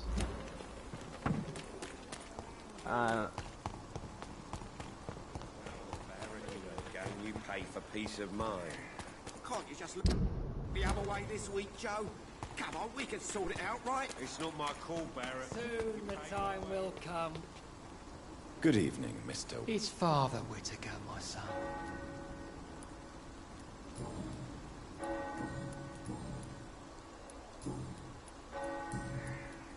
Why did you send Samuel to the cemetery, Tobias? What did you see there? I sent him on a vision. A dream of a dreadful and laughing queen covered with blood, sleeping with the dead and feeding on the fear of the dying.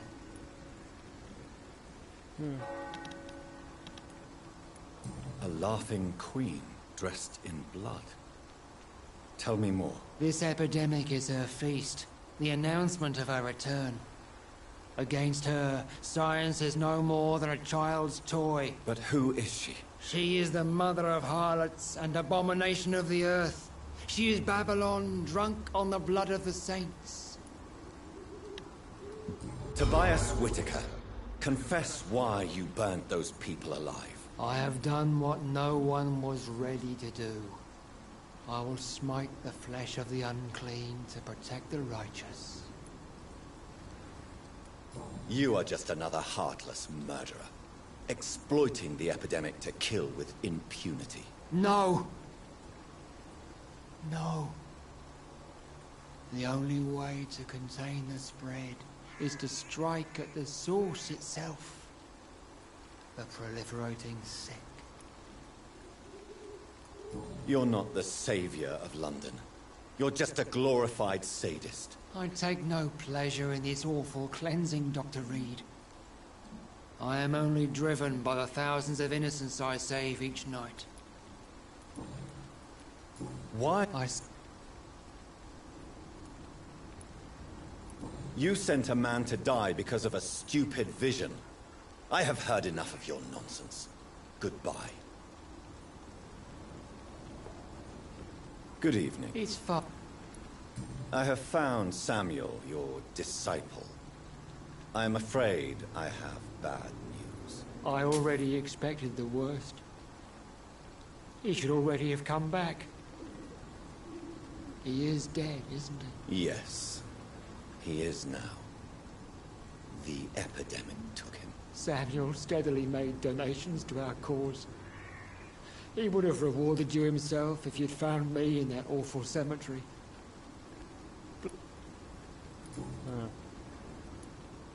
Your disciple, Samuel, stole from the dead in Stonebridge Cemetery. I have proof of his crime, and proof of his death. No! Samuel was the best of us. So devoted, so zealous. He gave all he had for the cause. He tirelessly preached the good word.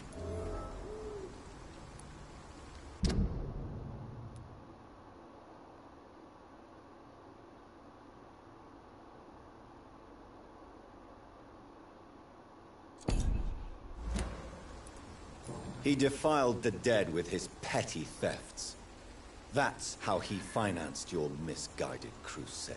Think what you will. When this city is saved, he will be praised for his devoted fortitude.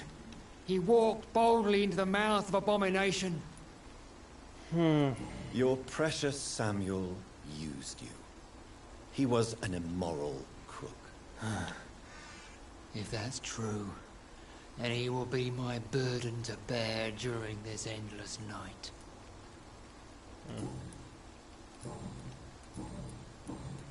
I have heard enough for tonight. Goodbye.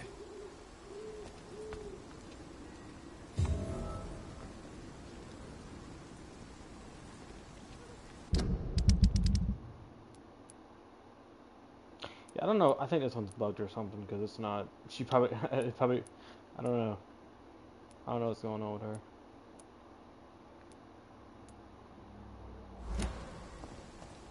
the walls of your home. Malevolence and trickery. You are blinded by your false faith.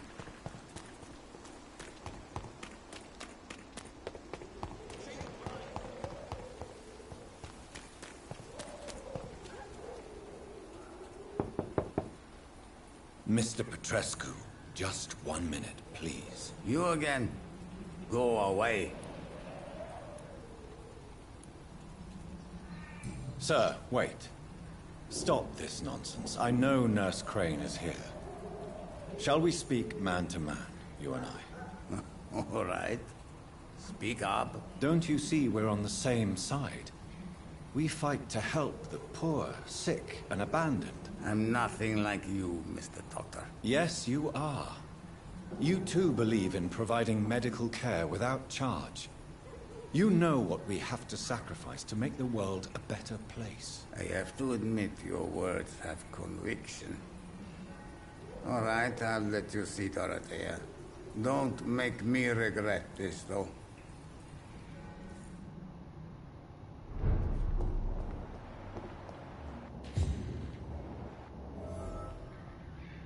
If you want to talk to Dorothea, you must go across the courtyard and take the stairs. We've not been formally introduced. May I ask your name and occupation, sir? I am Darius Petrescu. I'm here to keep snitches and spies away from Dorothea. And I also run this little print shop. So Dorothy's real name is not Crane? Like myself and many people in this area. Dorothea is from occupied Romania. That's all you need to know. She seems important to the community. More than you can imagine. The West End does not want to hear of Whitechapel's misery. Dorothea is one of the few doing something about it. Tell me everything you know about Camellia, the mute florist. I do not believe in the afterlife, Doctor, but I'm almost convinced Camellia is an angel. She volunteered to give out our medical leaflets. Who is she, really? Do you know where she's from? She's not from around here, that's all we know. Camellia is not even her name. It's her favorite flower. You say she has no close family? Well, there's that awful poet who constantly follows her around like a lost puppy. A good man for sure, but a very poor writer. Are you not worried for her safety? She is as brave as she is tough. And clever, too. If only I had met her when I was younger. Are you in love with Camellia, Mr. Petrescu? Don't be stupid. If I had met her when I was younger, we could have won our revolution.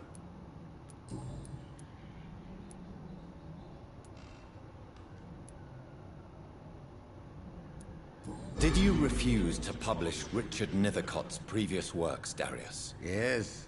His manuscript is as pompous as he is starched.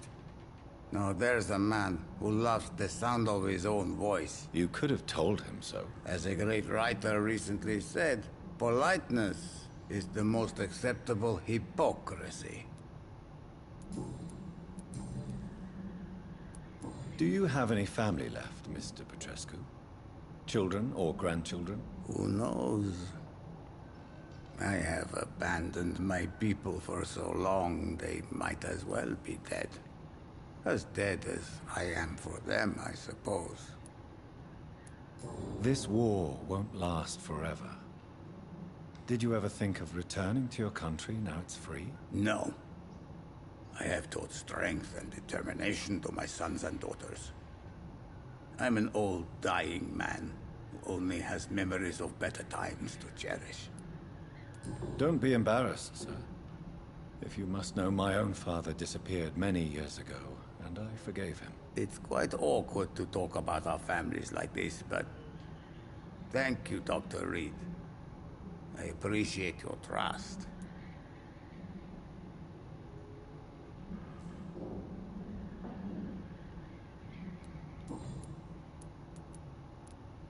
How did you meet Nurse Crane, Darius? Why does she trust you? I'm her oldest friend in England. Dorothea and I share many ideas about this country and about the country we left. You mean occupied Romania, don't you? Even if not directly, I fought against your enemies. Really? Then perhaps you have more in common with Dorothea than meets the eye, Dr. Reed. I know you fought for your country when it was occupied, Darius. Tell me more about it. I know my days are numbered, and I know I won't see my homeland again. But I fought for Romania all my life, and I will until my last breath. But Romania escaped the grasp of the Austro-Hungarian Empire. It's a free country again. But it's not the country I fought for. My homeland is not appeased, Doctor. And I still see a dark future ahead for my people.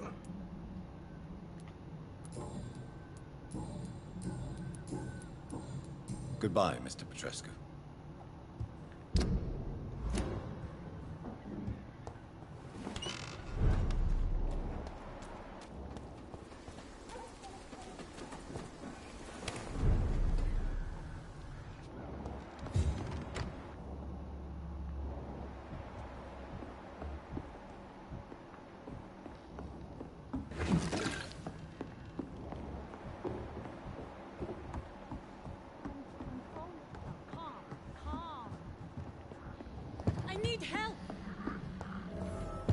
What do we have here, nurse? Patient Raz van Vasily. High fever running on 3 days.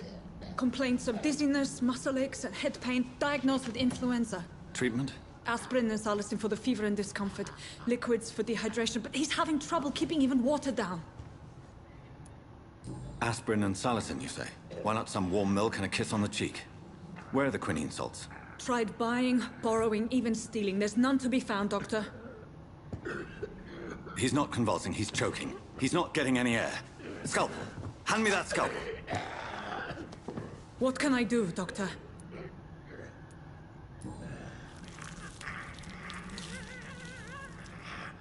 I need to perform a tracheostomy. Short pipe.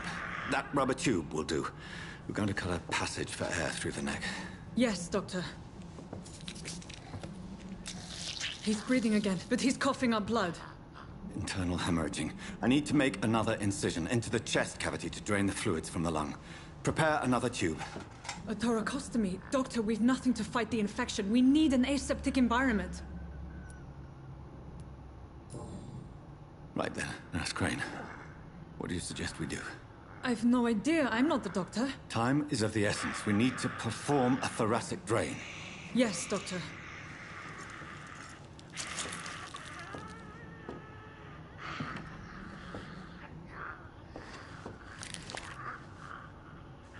He's still bleeding, Doctor. I'm losing his pulse.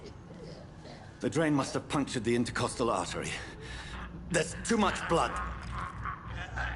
Are you all right, Doctor? I can't see.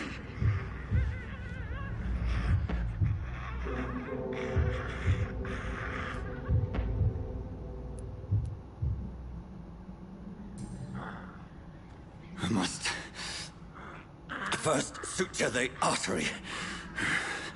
Find the wound. The source of the blood. Needle and thread, Doctor. Good. The stitches are holding. How's he doing? We're losing him. We've lost his pulse. He's dying, Doctor!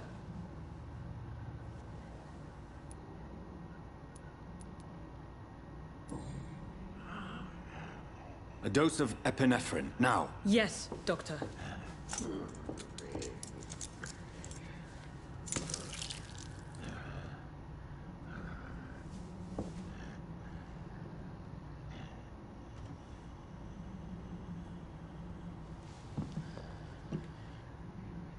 I have no idea what I'm doing.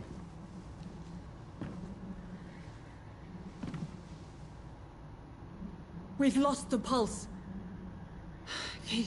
He's gone, Doctor. Nurse, we did everything we could. Truly? Everything you could? Is that how you'll report this in your log? Is this how the war went? Piling up one poor corpse beside the next? This was not an influenza-induced seizure. I've never seen symptoms like these on the continent. Neither have I. But the previous symptoms leading up to this attack were the same, indistinguishable from the epidemic. No. There was something more vile in these reactions. Something primitive. There have been numerous reports of mental breakdowns caused by the fever that accompanies the flu itself, Doctor. Yes, but... I'd best take some samples of the blood for analysis.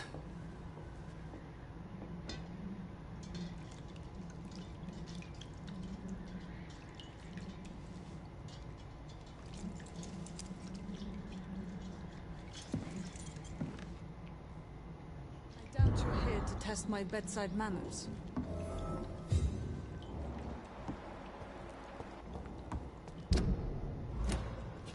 To what do I owe this courtesy? I suspect it was more than intuition alone that led you to us. So, how might I be of service, Dr. Reed?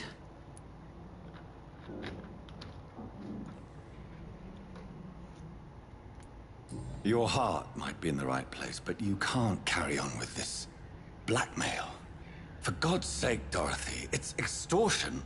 It's a serious crime. Doctor, you think your warnings scare me? I've stolen and plied, blackmailed and lied, but what else am I to do? I'm all these people have. But why Lady Ashbury? Why her, of all people? She's pristine and proper, all right. But that she-wolf in sheep's clothing murders the poor for sport. I have her where she belongs, and I'll milk her for all she's got. Dr. Swansea is a sensible and honest man. He wouldn't have refused your friend's care at Pembroke. It's easy for you to say, Doctor. These people cannot go to the police, nor to the hospital. They don't even speak English. They depend on me for everything. So, the end justifies the means. Is that your defense? I know you're kind, Doctor. Just another fine-heeled, silver-spooned gentleman who was given the world on a platter. You know nothing of poverty.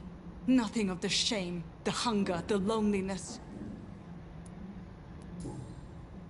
You've convinced me of the sincerity of your actions and their noble justifications. But all the same, blackmail is a crime, and it will stop, Nurse Crane. So, are you going to turn me over to the authorities?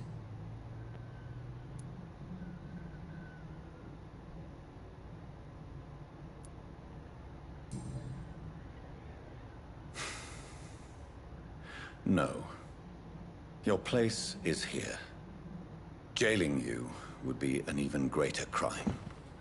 So, here is my proposition. I'll look the other way on your little enterprise. In exchange, you will resign from the Pembroke Hospital and provide me with medical supplies when the need arises. Dr. Reed! That sounds like a business proposition. My accomplice, then? No, just a privileged client. My research may require the occasional rare piece of equipment or ingredient. I'll pay good coin in exchange, fair and honest, to help finance your noble endeavors.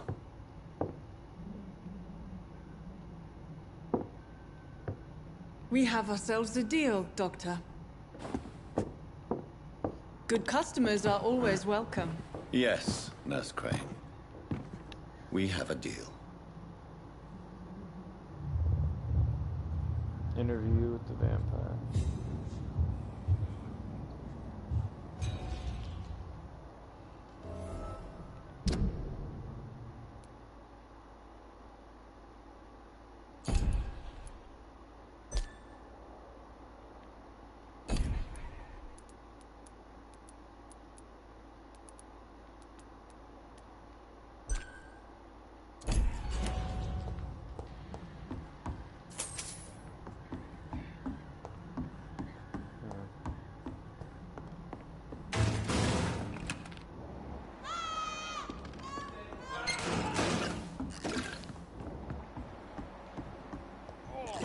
One stinks already.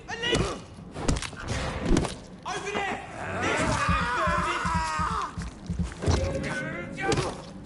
Fuck, it's fast! That's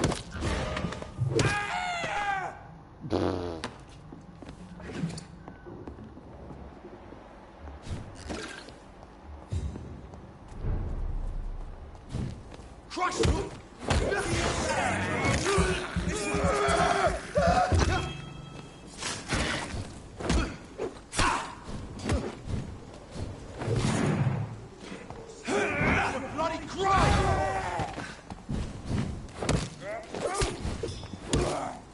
Fight for this!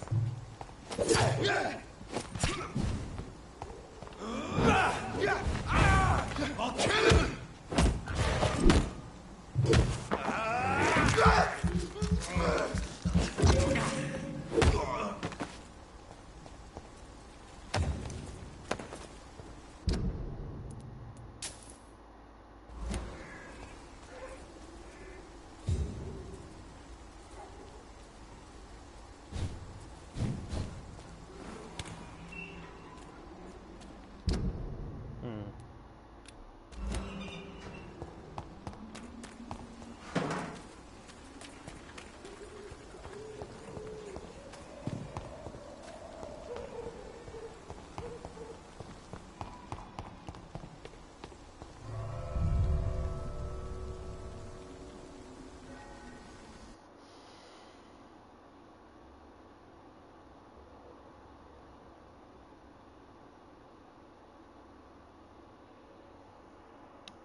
Ooh. Bronchitis.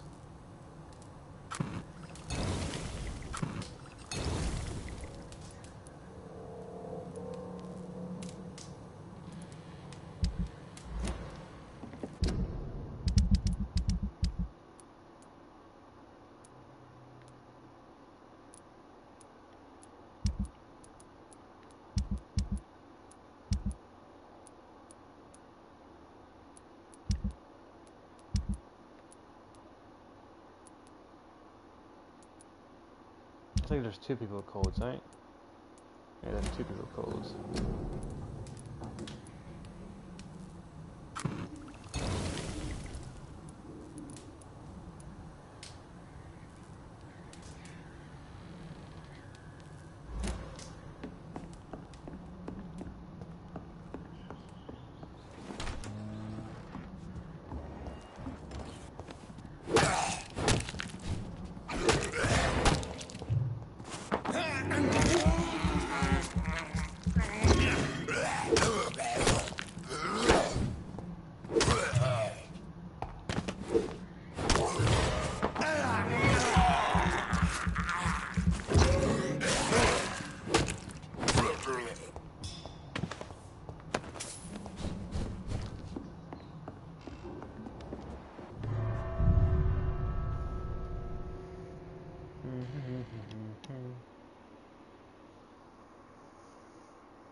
This week, though.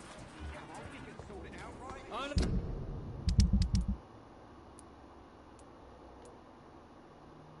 Able to see the true horror around you.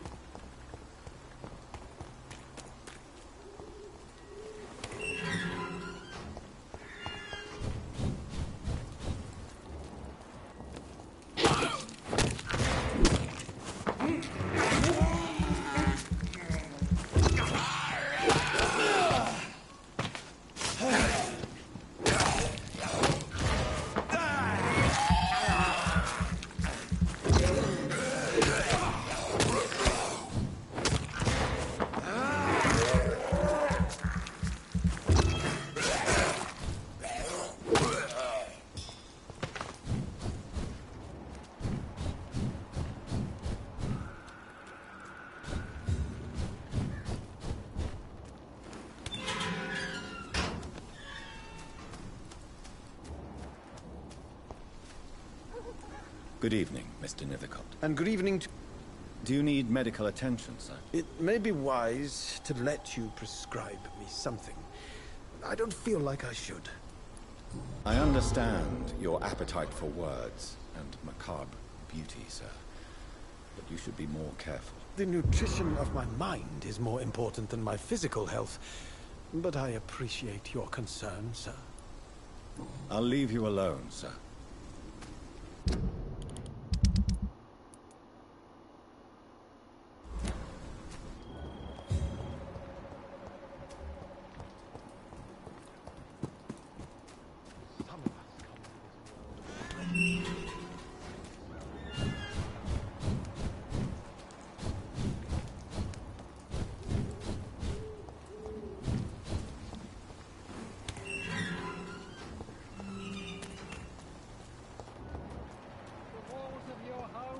Protect you, for there is no protection against malevolence and trickery.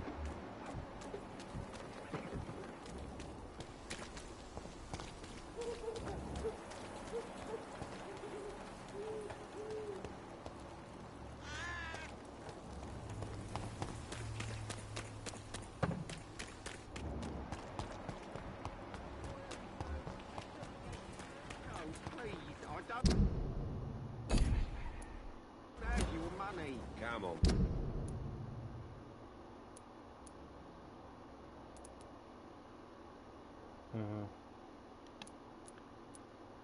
Barrett, you know.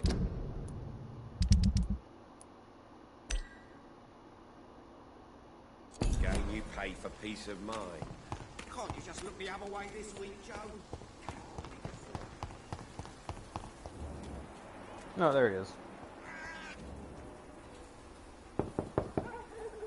Hello, Mr. Petrescu. Hello, Dr. Reed. Come on in.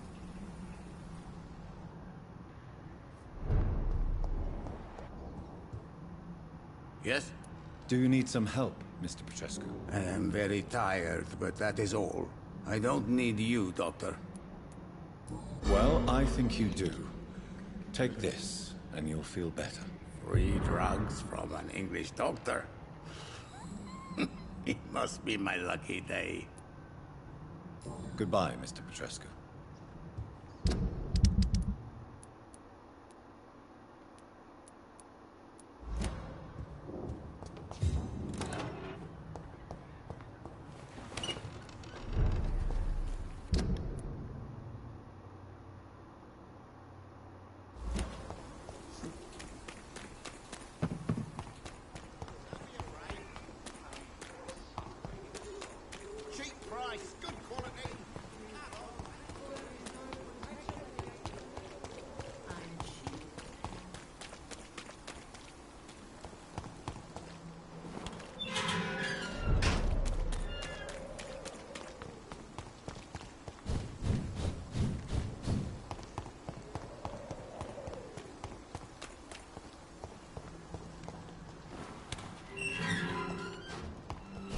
Human blood. Whoever left these marks did so deliberately. Kill it, boy!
Good evening, Milton. Good evening, Doctor.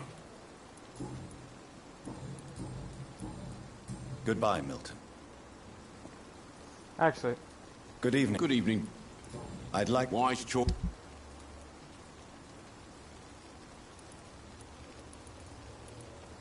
Oh, he has a shotgun.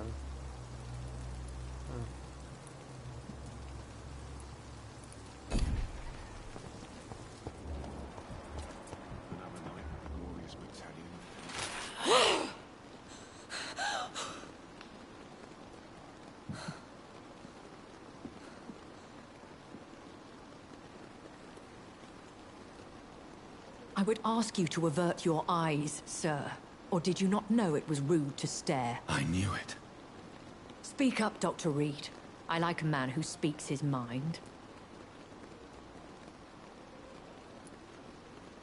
Hiding your true appetites behind a facade of compassion.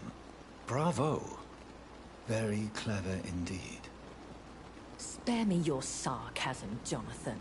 You are but newly born in this world.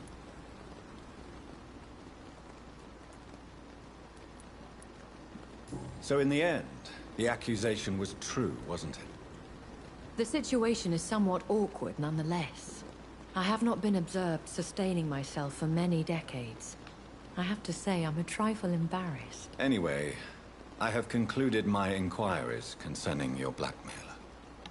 I see. Please excuse my agitated state.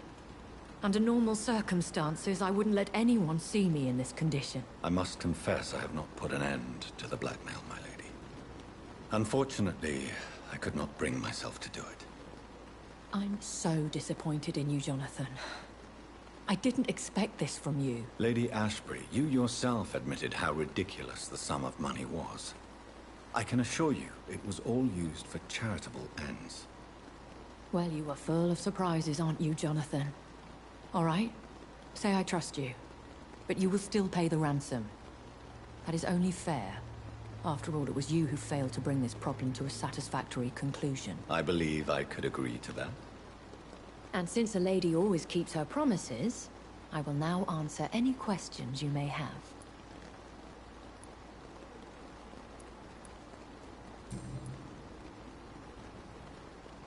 When I awoke, changed, I was chased and attacked by vampire hunters.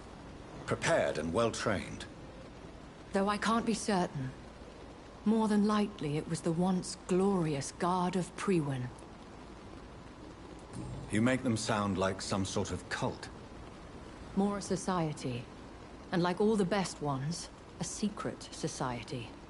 I thought them almost gone, but it seemed they have been recruiting. Once glorious, but still dangerous. They have seen better days, but all fanatics are dangerous. You would be wise to stay clear. They are sworn to destroy our kind. Are there many vampires here in London? Immortals are of a rare breed, and we often tend to hide. But you may occasionally meet some of us at night. Will they all be as affable as you, my lady? I do not see why not. But remember, even the shark smiles before he bites. That sounds like a lesson from experience.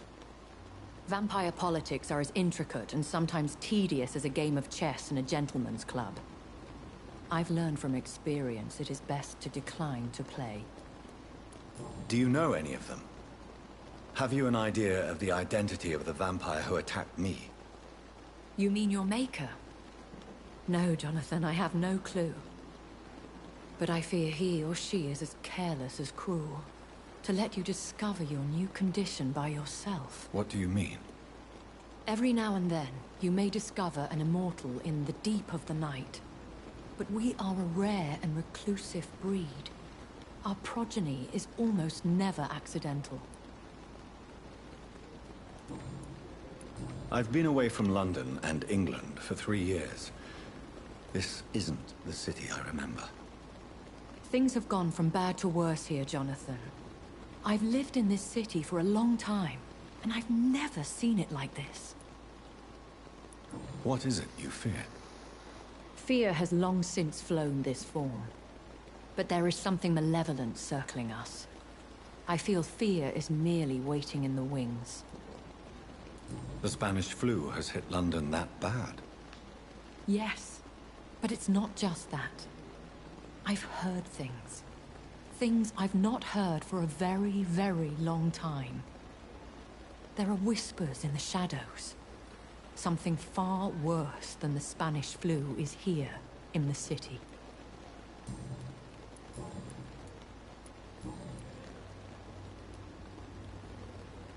We don't need to ask that question. I've been hearing a voice talking in my head. Is this some kind of insanity? It feels like the voice of the vampire that created me. Hush. Tell no one this. It would be unwise to talk of such things amongst British immortals. Speak no more of your maker. How could this cause offense? Only the powerful immortals can mentally call to their progeny. No vampire or hunter will sleep easy, knowing that an unidentified elder is stalking the streets of London.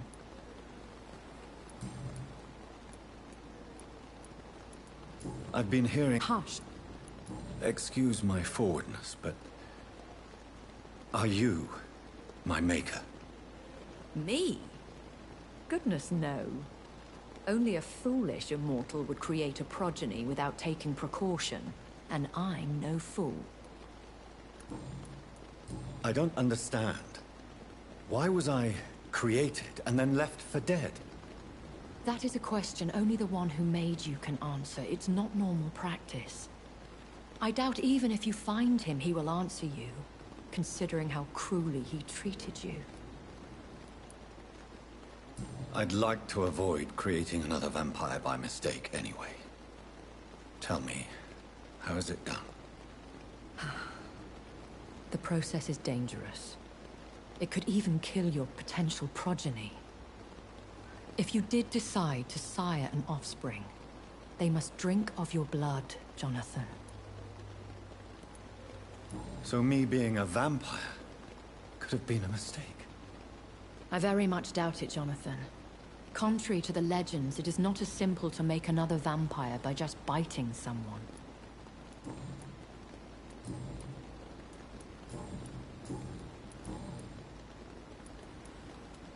Why did you save me in the canning factory?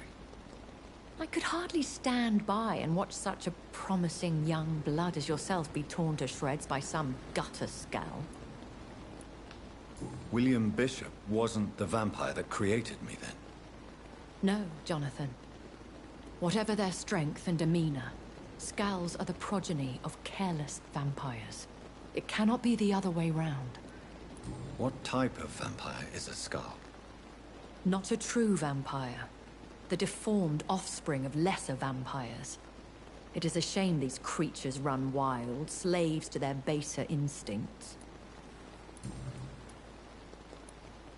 Why does Dr. Swansea allow you to feed on the patients of the hospital? Dr. Swansea is a good and compassionate man. He is trying to find a solution for our hunger. Until that happens, he is clever enough to understand that I only feed upon the dying. What do you know about this Brotherhood of St. Paul's Stole? The Brotherhood is well known amongst London Vampire Society. As long as our kind is discreet, and as long as they do not interfere, we have come to a mutual understanding. And no one suspected you of the murders? As you well know, suspicion has recently fallen on me of killing for pleasure. But you have my word, Jonathan. I take no pleasure in taking a life. I know this is beyond the pale, but may I inquire your age? Really? And I thought you were gentlemen.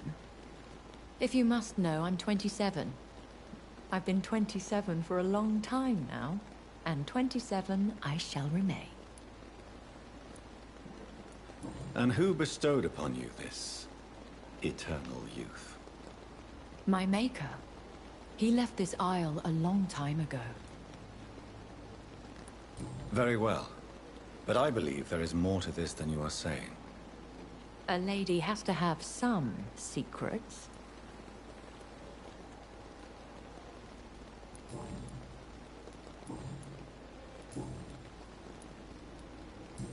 I bid you farewell. For now, my lady. I must quickly analyze the blood I took from Nurse Crane's patient.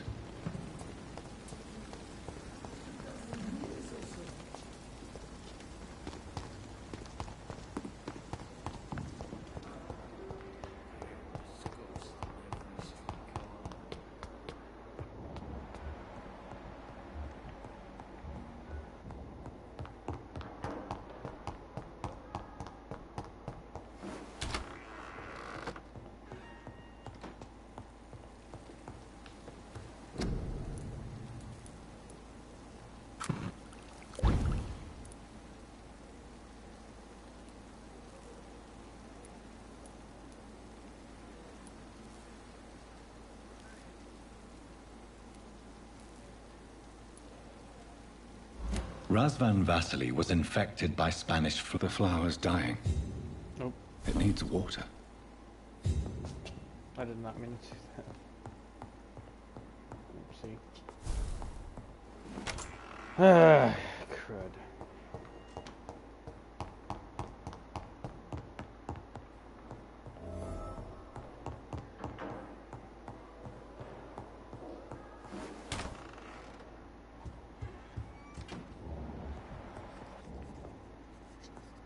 Evening, Edgar.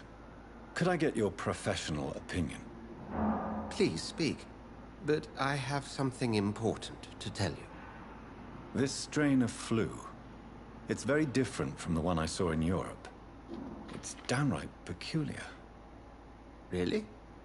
What makes you say that?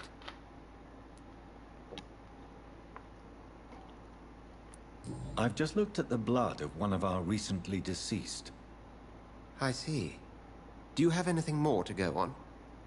This disease spreads and looks like the Spanish flu, but its effects differ greatly. The London strain is different from the continental one.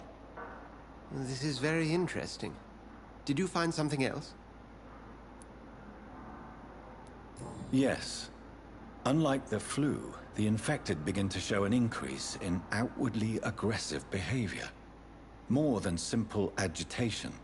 Once docile people become violent. You mean like rabies? Is there a chance we could create a vaccine, Jonathan, like Pasteur? By the stove, that would be smashing. There's a lot we're not seeing here. But it is spreading, and quickly.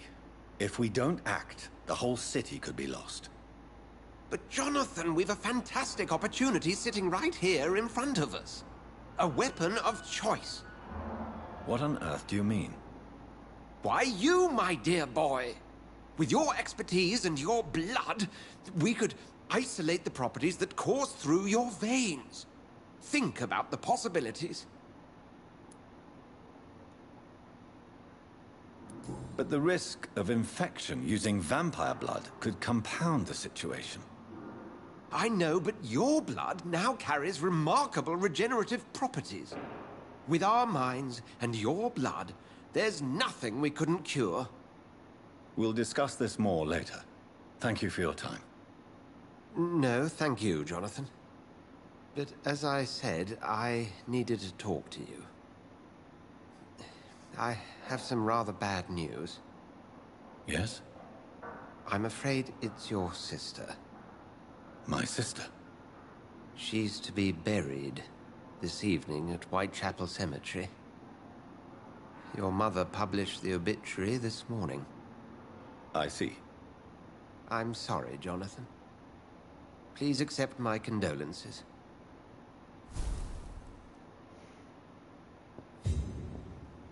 I need to talk to you, Edgar. Please do so. Nurse Crane will not be returning to Pembroke Hospital. Oh, really? Did something happen? She seems such a very capable woman. She was blackmailing Lady Ashbury. Thought she was murdering patients as some sick upper-class game. Nurse Crane was playing a dangerous game. She's lucky Lady Ashbury abhors violence. So you manage a hospital financed by a vampire? Yes, Pembroke was founded by Lady Ashbury. She's also our largest donor. A convenient yet expensive way to have a fresh supply of blood on hand, day and night, don't you think? All vampires drink blood by nature. Me, I praise the lady's exemplary moral fiber. If I may inquire, how did you meet her? Well, Jonathan, she sought me out and offered me the position. It's been a very profitable partnership for both parties. Oh, good. Just another whole reason. Lives endangered for money. Good to know. Do you know anything about the vampire hunters in the East End? Without a doubt, it's the Guard of Priwen. Zealots to the last man. They're definitely well organized and equipped. They're extremely dangerous and not to be trifled with. To them, you're a feral beast, and I, your accomplice. Where do they come from? Well, once they shared the Brotherhood's ideology on non-intervention, but they concluded vampires were a scourge.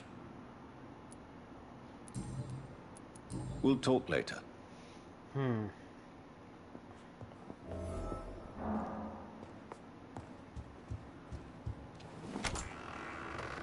Okay.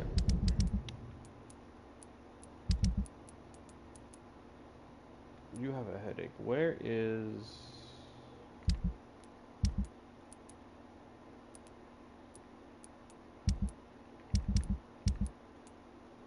You got a cold. You were the one I was thinking of.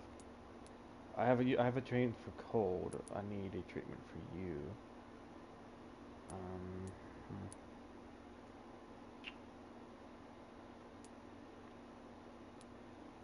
Where would it sell? Bloody heck. It was sodium. I need like 1 sodium.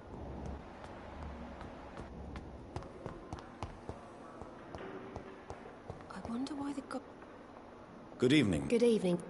No, you don't sell anything. Goodbye. I never thought I would have to attend my murdered sister's funeral. Mary, I can't forgive myself. I'll find the truth about what happened to us. I swear.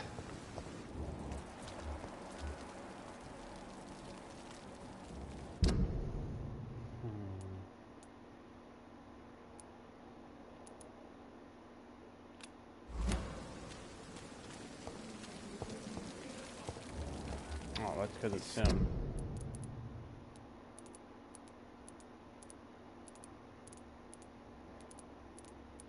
If you're raiding anywhere else in the East End.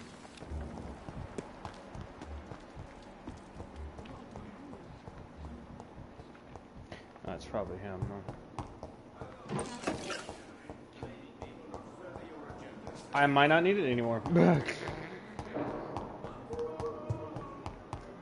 Let's go take a look. Let's go see.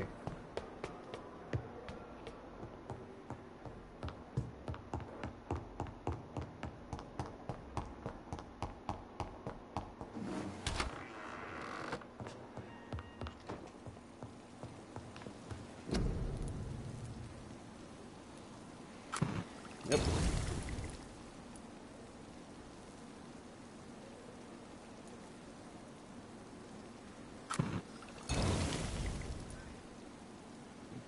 I have a few different treatments on hand.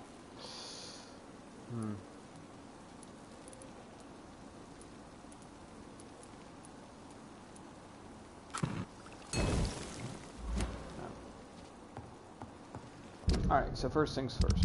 Where... You're at the docks, so I need to get over here.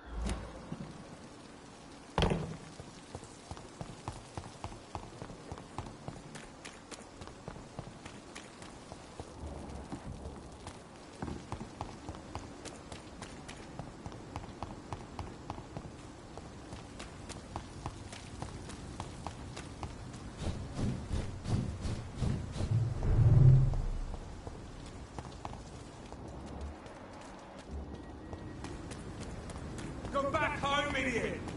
Get their weapons ready! It ain't human! Kill it!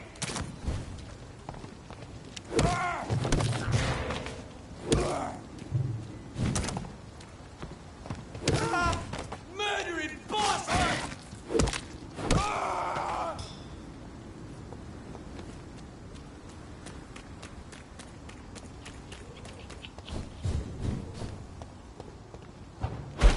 It's an each! Oh.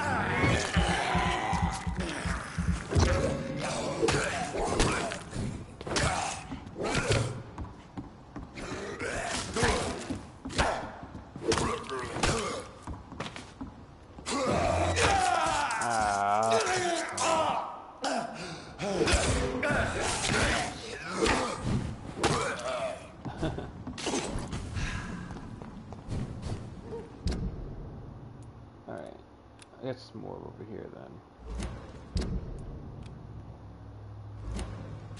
Since that seems to be the case.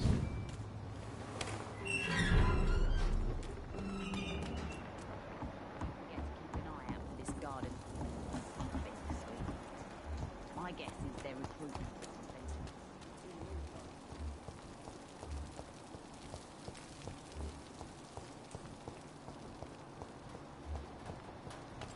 Wait, wasn't she the one that I was trying to get in at one point?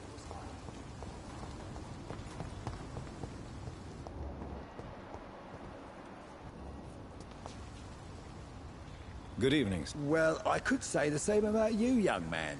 More to the point, who the hell are you? I'm Dr. Jonathan Reed. And I am Archer Woodbead. Please excuse my assertiveness. I often forget I'm just an old prune.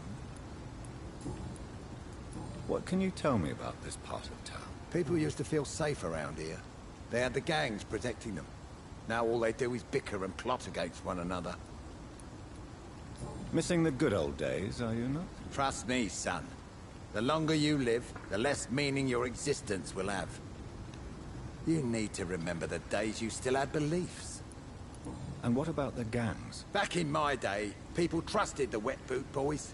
We looked out for the docks and its families. Nowadays, they're just a bunch of greedy fuckers. You were a gang member? I was their leader for a time, believe it or not. Now these bastards act like I'm nothing. Not one of them. They owe me some damn respect. If you were such a respected figure, surely you have many interesting stories about this part of town. You bet I do, but make no mistake. I'm no rat, sir. Some secrets are best left buried. If you were... Do you still know anyone? From the old days, I mean. Most of them are dead. I still give Miss Gillingham salutations. She doesn't remember me. She did once like me. Boy, she was a beauty back then. Who would you trust around here? The owner of the Turquoise Turtle's a decent fella. Tom's his name. Sean Hampton's all right too. Don't particularly share his religious views. He's quite devout if you catch my meaning. I'm sure a district as colorful as the docks must have plenty of stories about strange visitors and creepy characters. So, you want me to talk about the sewer dog, don't you? If you don't mind. The sewer dog is a bitch. Appropriately named. An old woman dressed in rags. She has an elegance, though. Despite her ugliness. I saw her once. Scared the life out of me. Any remarkable new faces around here? Nobody. Well, there's that boy Rufus the Curse. I like him, despite the reputation he's made since his parents died. Poor little bastard.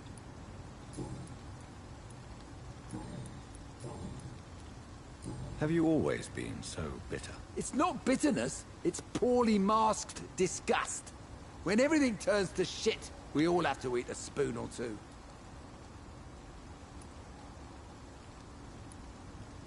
As a practitioner, I believe science will provide a new standard of welfare.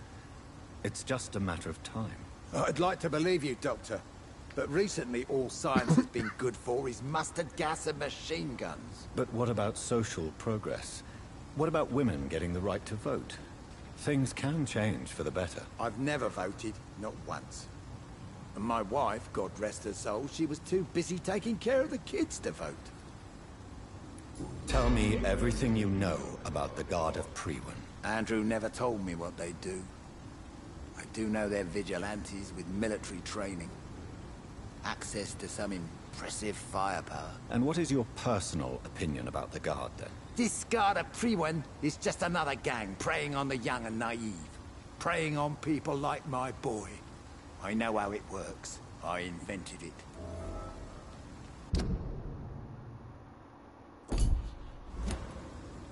Tell me about the Wet Boot Boys, Archer. I want to know more. We were there for the families and each other. It was us against the world. We were vicious, tough, even cruel. But we were united. You sound like you were some kind of radical union member. Yes, nowadays the communists and gangs squabble over pointless territory. Sounds stupid when you say it out loud. Why did your son really join the Guard of Priwen? If I believed in a higher power, I'd see this as punishment for my own sins. I deserve it for all the young men I enlisted back in the day. You don't believe in God, though, do you, Mr. Woodbead? So why did he join? Now I think about it, Andrew joined the Guard, not to defy me, but to follow in my footsteps, to make me proud. So your son has left you nothing to explain his actions? No letter or message? Not even a note. I'm a proud man, Dr. Reed. But I would kneel and pray if I thought it would give me my Andrew back. Goodbye, sir.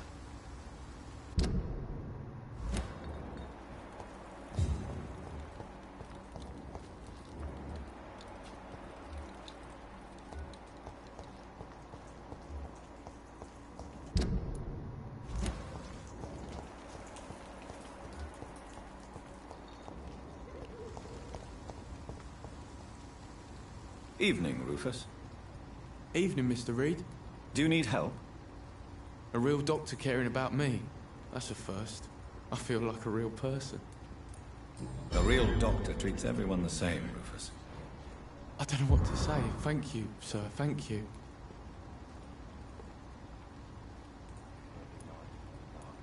So long, Rufus. Be careful. Take care. I got an achievement. I healed 10 people. Nice. Good evening, madam. It's Dr. Reed again. May I come in? You best come back in the morning, Doctor. The disease takes away the good people too, madam. Why not let me in? It's Mrs. Fishburne. Stella Fishburne. And yes, indeed. Why not let a doctor in? I can't remember the last time I was sick. Nothing but worry. So you have questions about the flu, then? Yes, among other things. Forgive my rudeness at the door. It's just my son doesn't like strangers coming in the house. How is life around here? Life has always been hard in the East End. But it's everywhere nowadays, isn't it? Violence has always fed on poverty, don't you think? It's a cruel law of the human condition. And selfishness is their rotten fruit. These days, you can just die in the gutter and no one will bat an eye.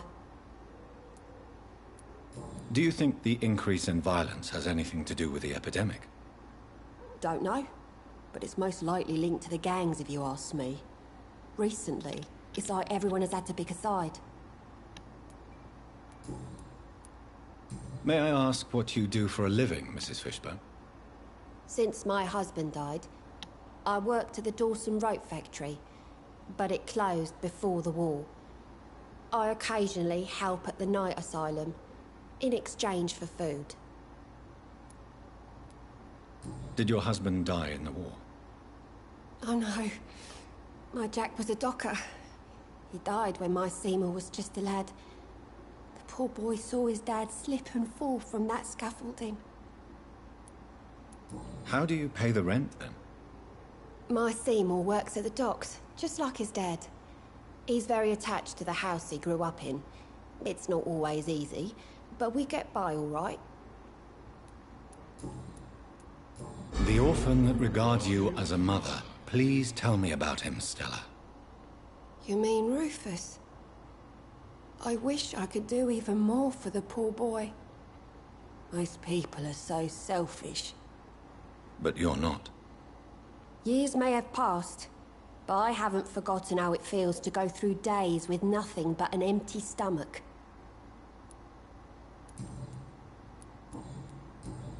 Goodbye, Miss Fishburne. Take care of yourself.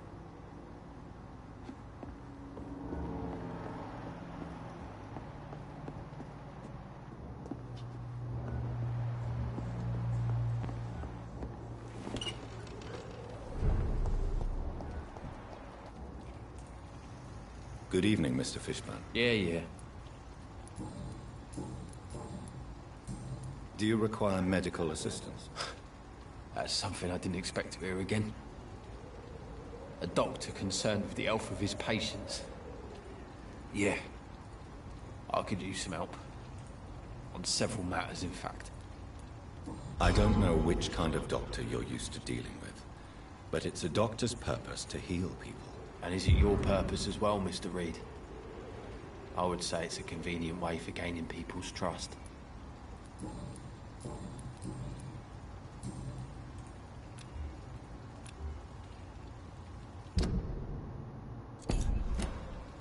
Goodbye, Mr. Fishburne.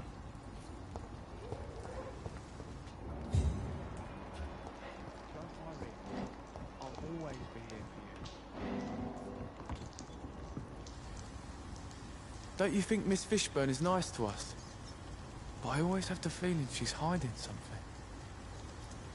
For now, you're still the only real friend I have, Jack.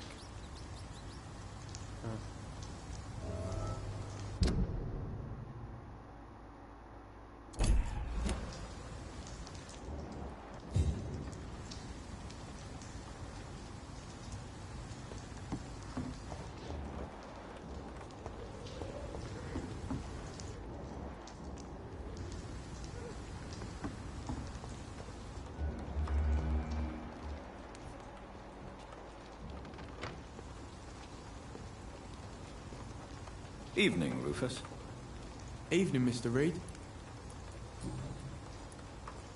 How come you consider it your only friend? I found Jack when he was a baby, alone amongst dead rats. Poison, probably. He was the weakest, but he survived. Just like me with my parents. Like you and your parents? When I was 8, my parents died in a car accident. Rumour says I didn't get a scratch.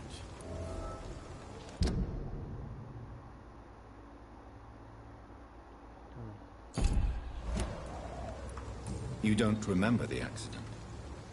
No. I was little back then. It's been a blurry mess and very quiet in my head ever since. How have you survived? Did anybody take care of you? I don't have any family left, really. Except for good Mrs. Fishburne. She's like my family now.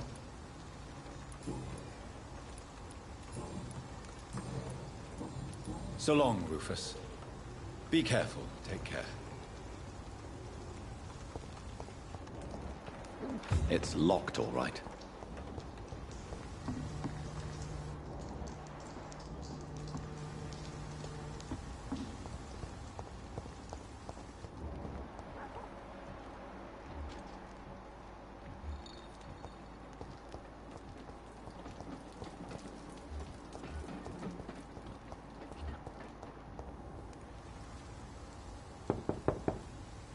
Good evening, Mrs. Fishburne. Of course. I can't remember the last time I had a... What can I do for you, Dr. Reed?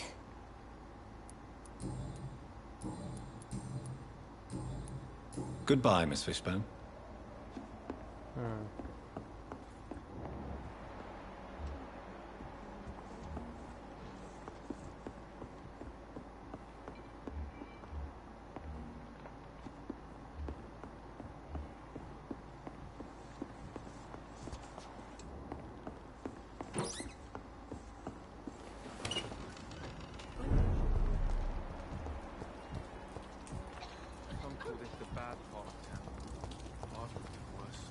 Good evening. Yeah.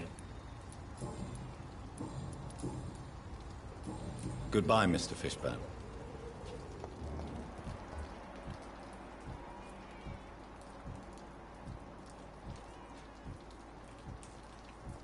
Am I really cursed? It explains so much.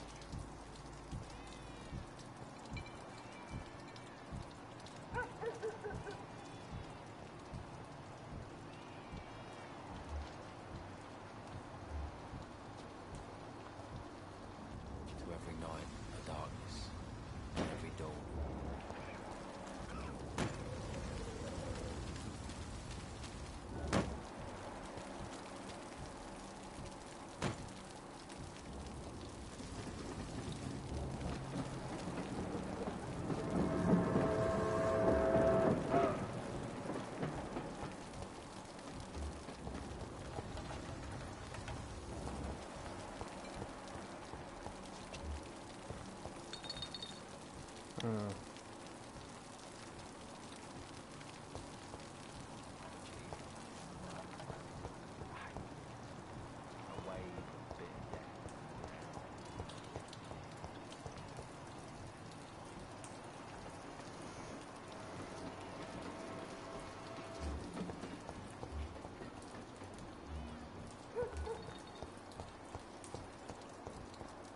Hanging around, seeing them do anything.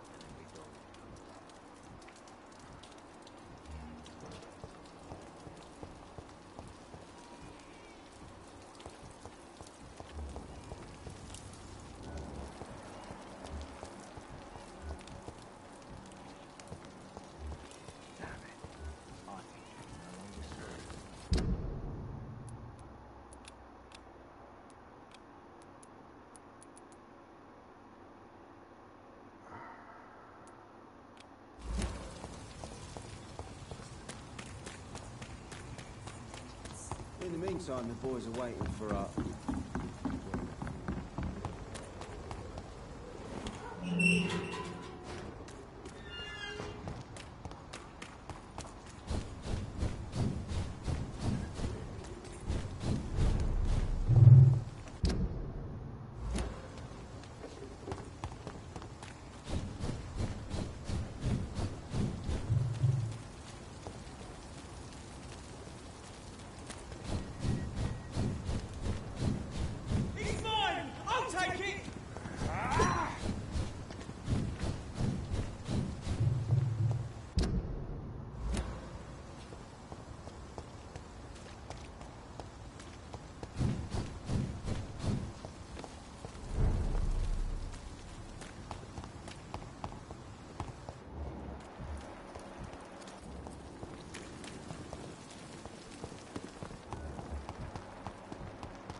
Got it.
Oh boy.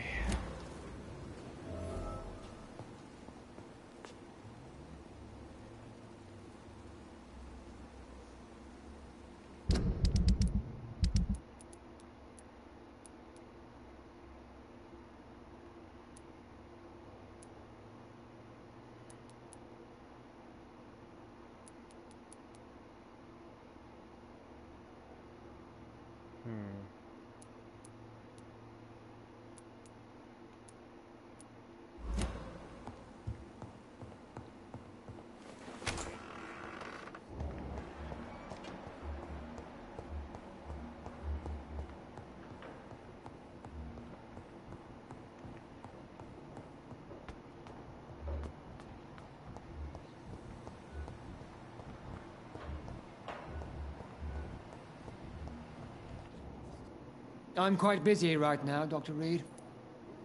Do you need my assistance? Don't be ridiculous. I'm capable of dealing with this myself. I've just not taken the time to do so. Then you are lucky that I have taken the time to do so. Consider it a gesture of solidarity between professionals. I wish this hospital could have received as much attention from you, Dr. Reed. We do not see you in surgery very often. Thank you for your time. We'll talk later.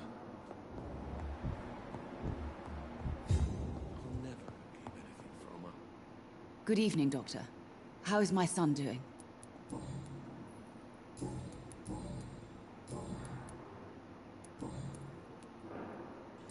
Mortimer is extremely vague as to his motivations for committing suicide. Tell me more about what you know.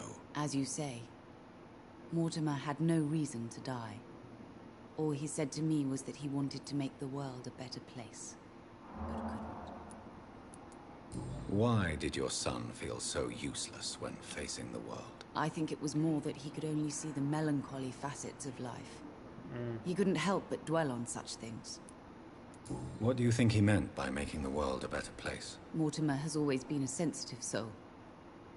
He wouldn't talk to anyone for months after his father passed. It's like he carries everyone's sadness with him.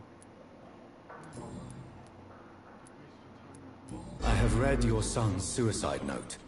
It was not an impulsive gesture, nor was it his first attempt. He threatened to kill himself a few times before. But I never thought he would dare to punish me this much. Punish you? Why? I've known for a long time he was not happy with his life. But I always hoped he cared enough to avoid making me suffer like this. Do you realize your son could try to kill himself again? He might succeed next time. I think about it every minute. But I won't stop fighting for my son's future. That's how much I love him.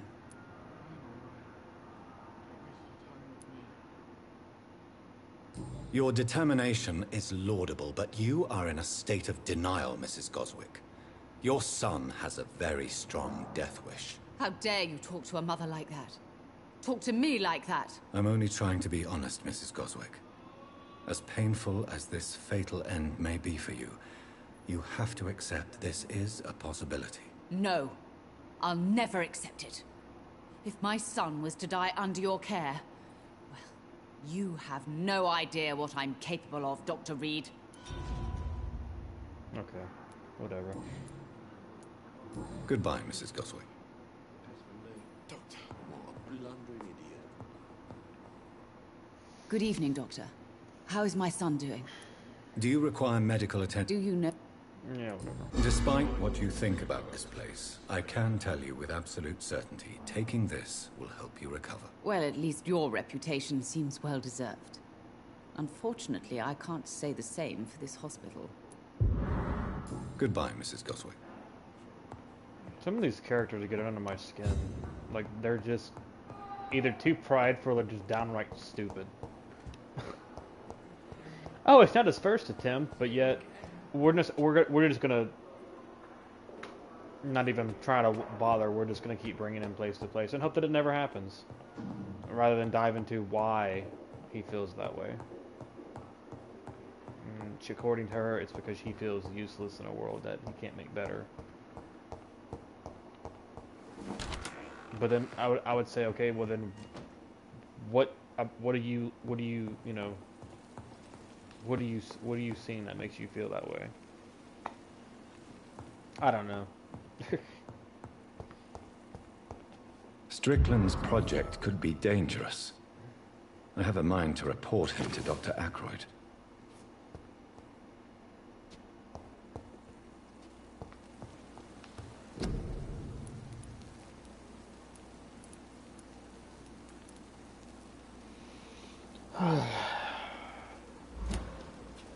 Either way, I think it's gonna be a good part. That woman thoroughly pissed me off. I don't know. Some of the I don't know. It just some of the characters really bug me, especially with the way it's like. I feel almost compelled in a way to bullshit them, to lie, and it's like, so you can't have, I don't know. It's just weird for me at least. I'm not a big fan of. I don't know. I guess maybe the dialogue choices are confusing me, because I really don't.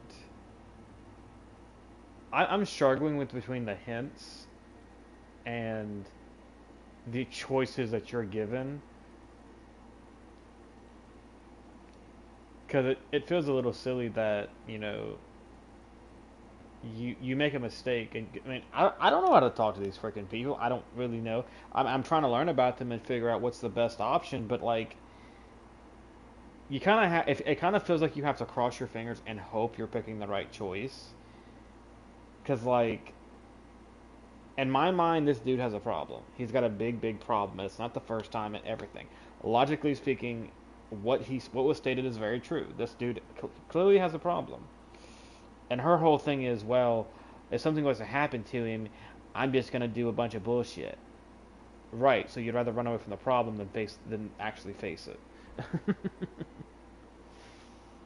I don't know. Just bugs me. I don't know, that approach, the response she gave really got underneath my skin.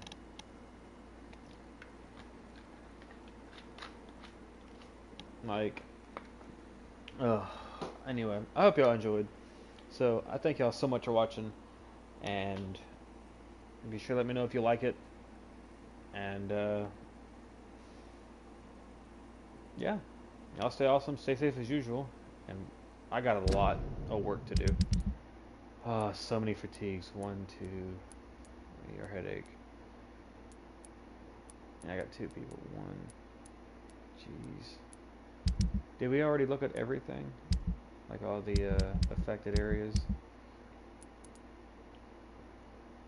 I don't know if this is a good thing or not. Futile. I don't know if this is a good thing or not. I don't know. I'm guessing futile, so I would assume it would be negative. Merchants, the prices. This, I'm not a big fan of saying the wording may have changed. Well, I mean, how am I supposed to know? It's like I'm supposed to memorize your price. But anyway, I guess you find out whenever you talk to him or something. I got a lot of fatigue to work with. Oh boy. So don't be too surprised if I'm spending a lot of time next part trying to get all this, because that's a lot of people we just got hit with fatigue. This place is alright, but fatigue I think is a lot easier to deal with compared to the more serious. So fatigue, yeah. This guy I can't touch yet. He's probably why they all got fatigue. That or they're just tired. I don't bloody know how this whole idea works. Migraine. Yeah, I still can't touch you. So, but anyway, y'all stay awesome, stay safe as usual, and I'm gonna be back to try to figure out with these people. I don't like her. I officially do not like her. She's just, eh. This guy's creepy. Alright, anyway, I'm getting distracted. I'll take care.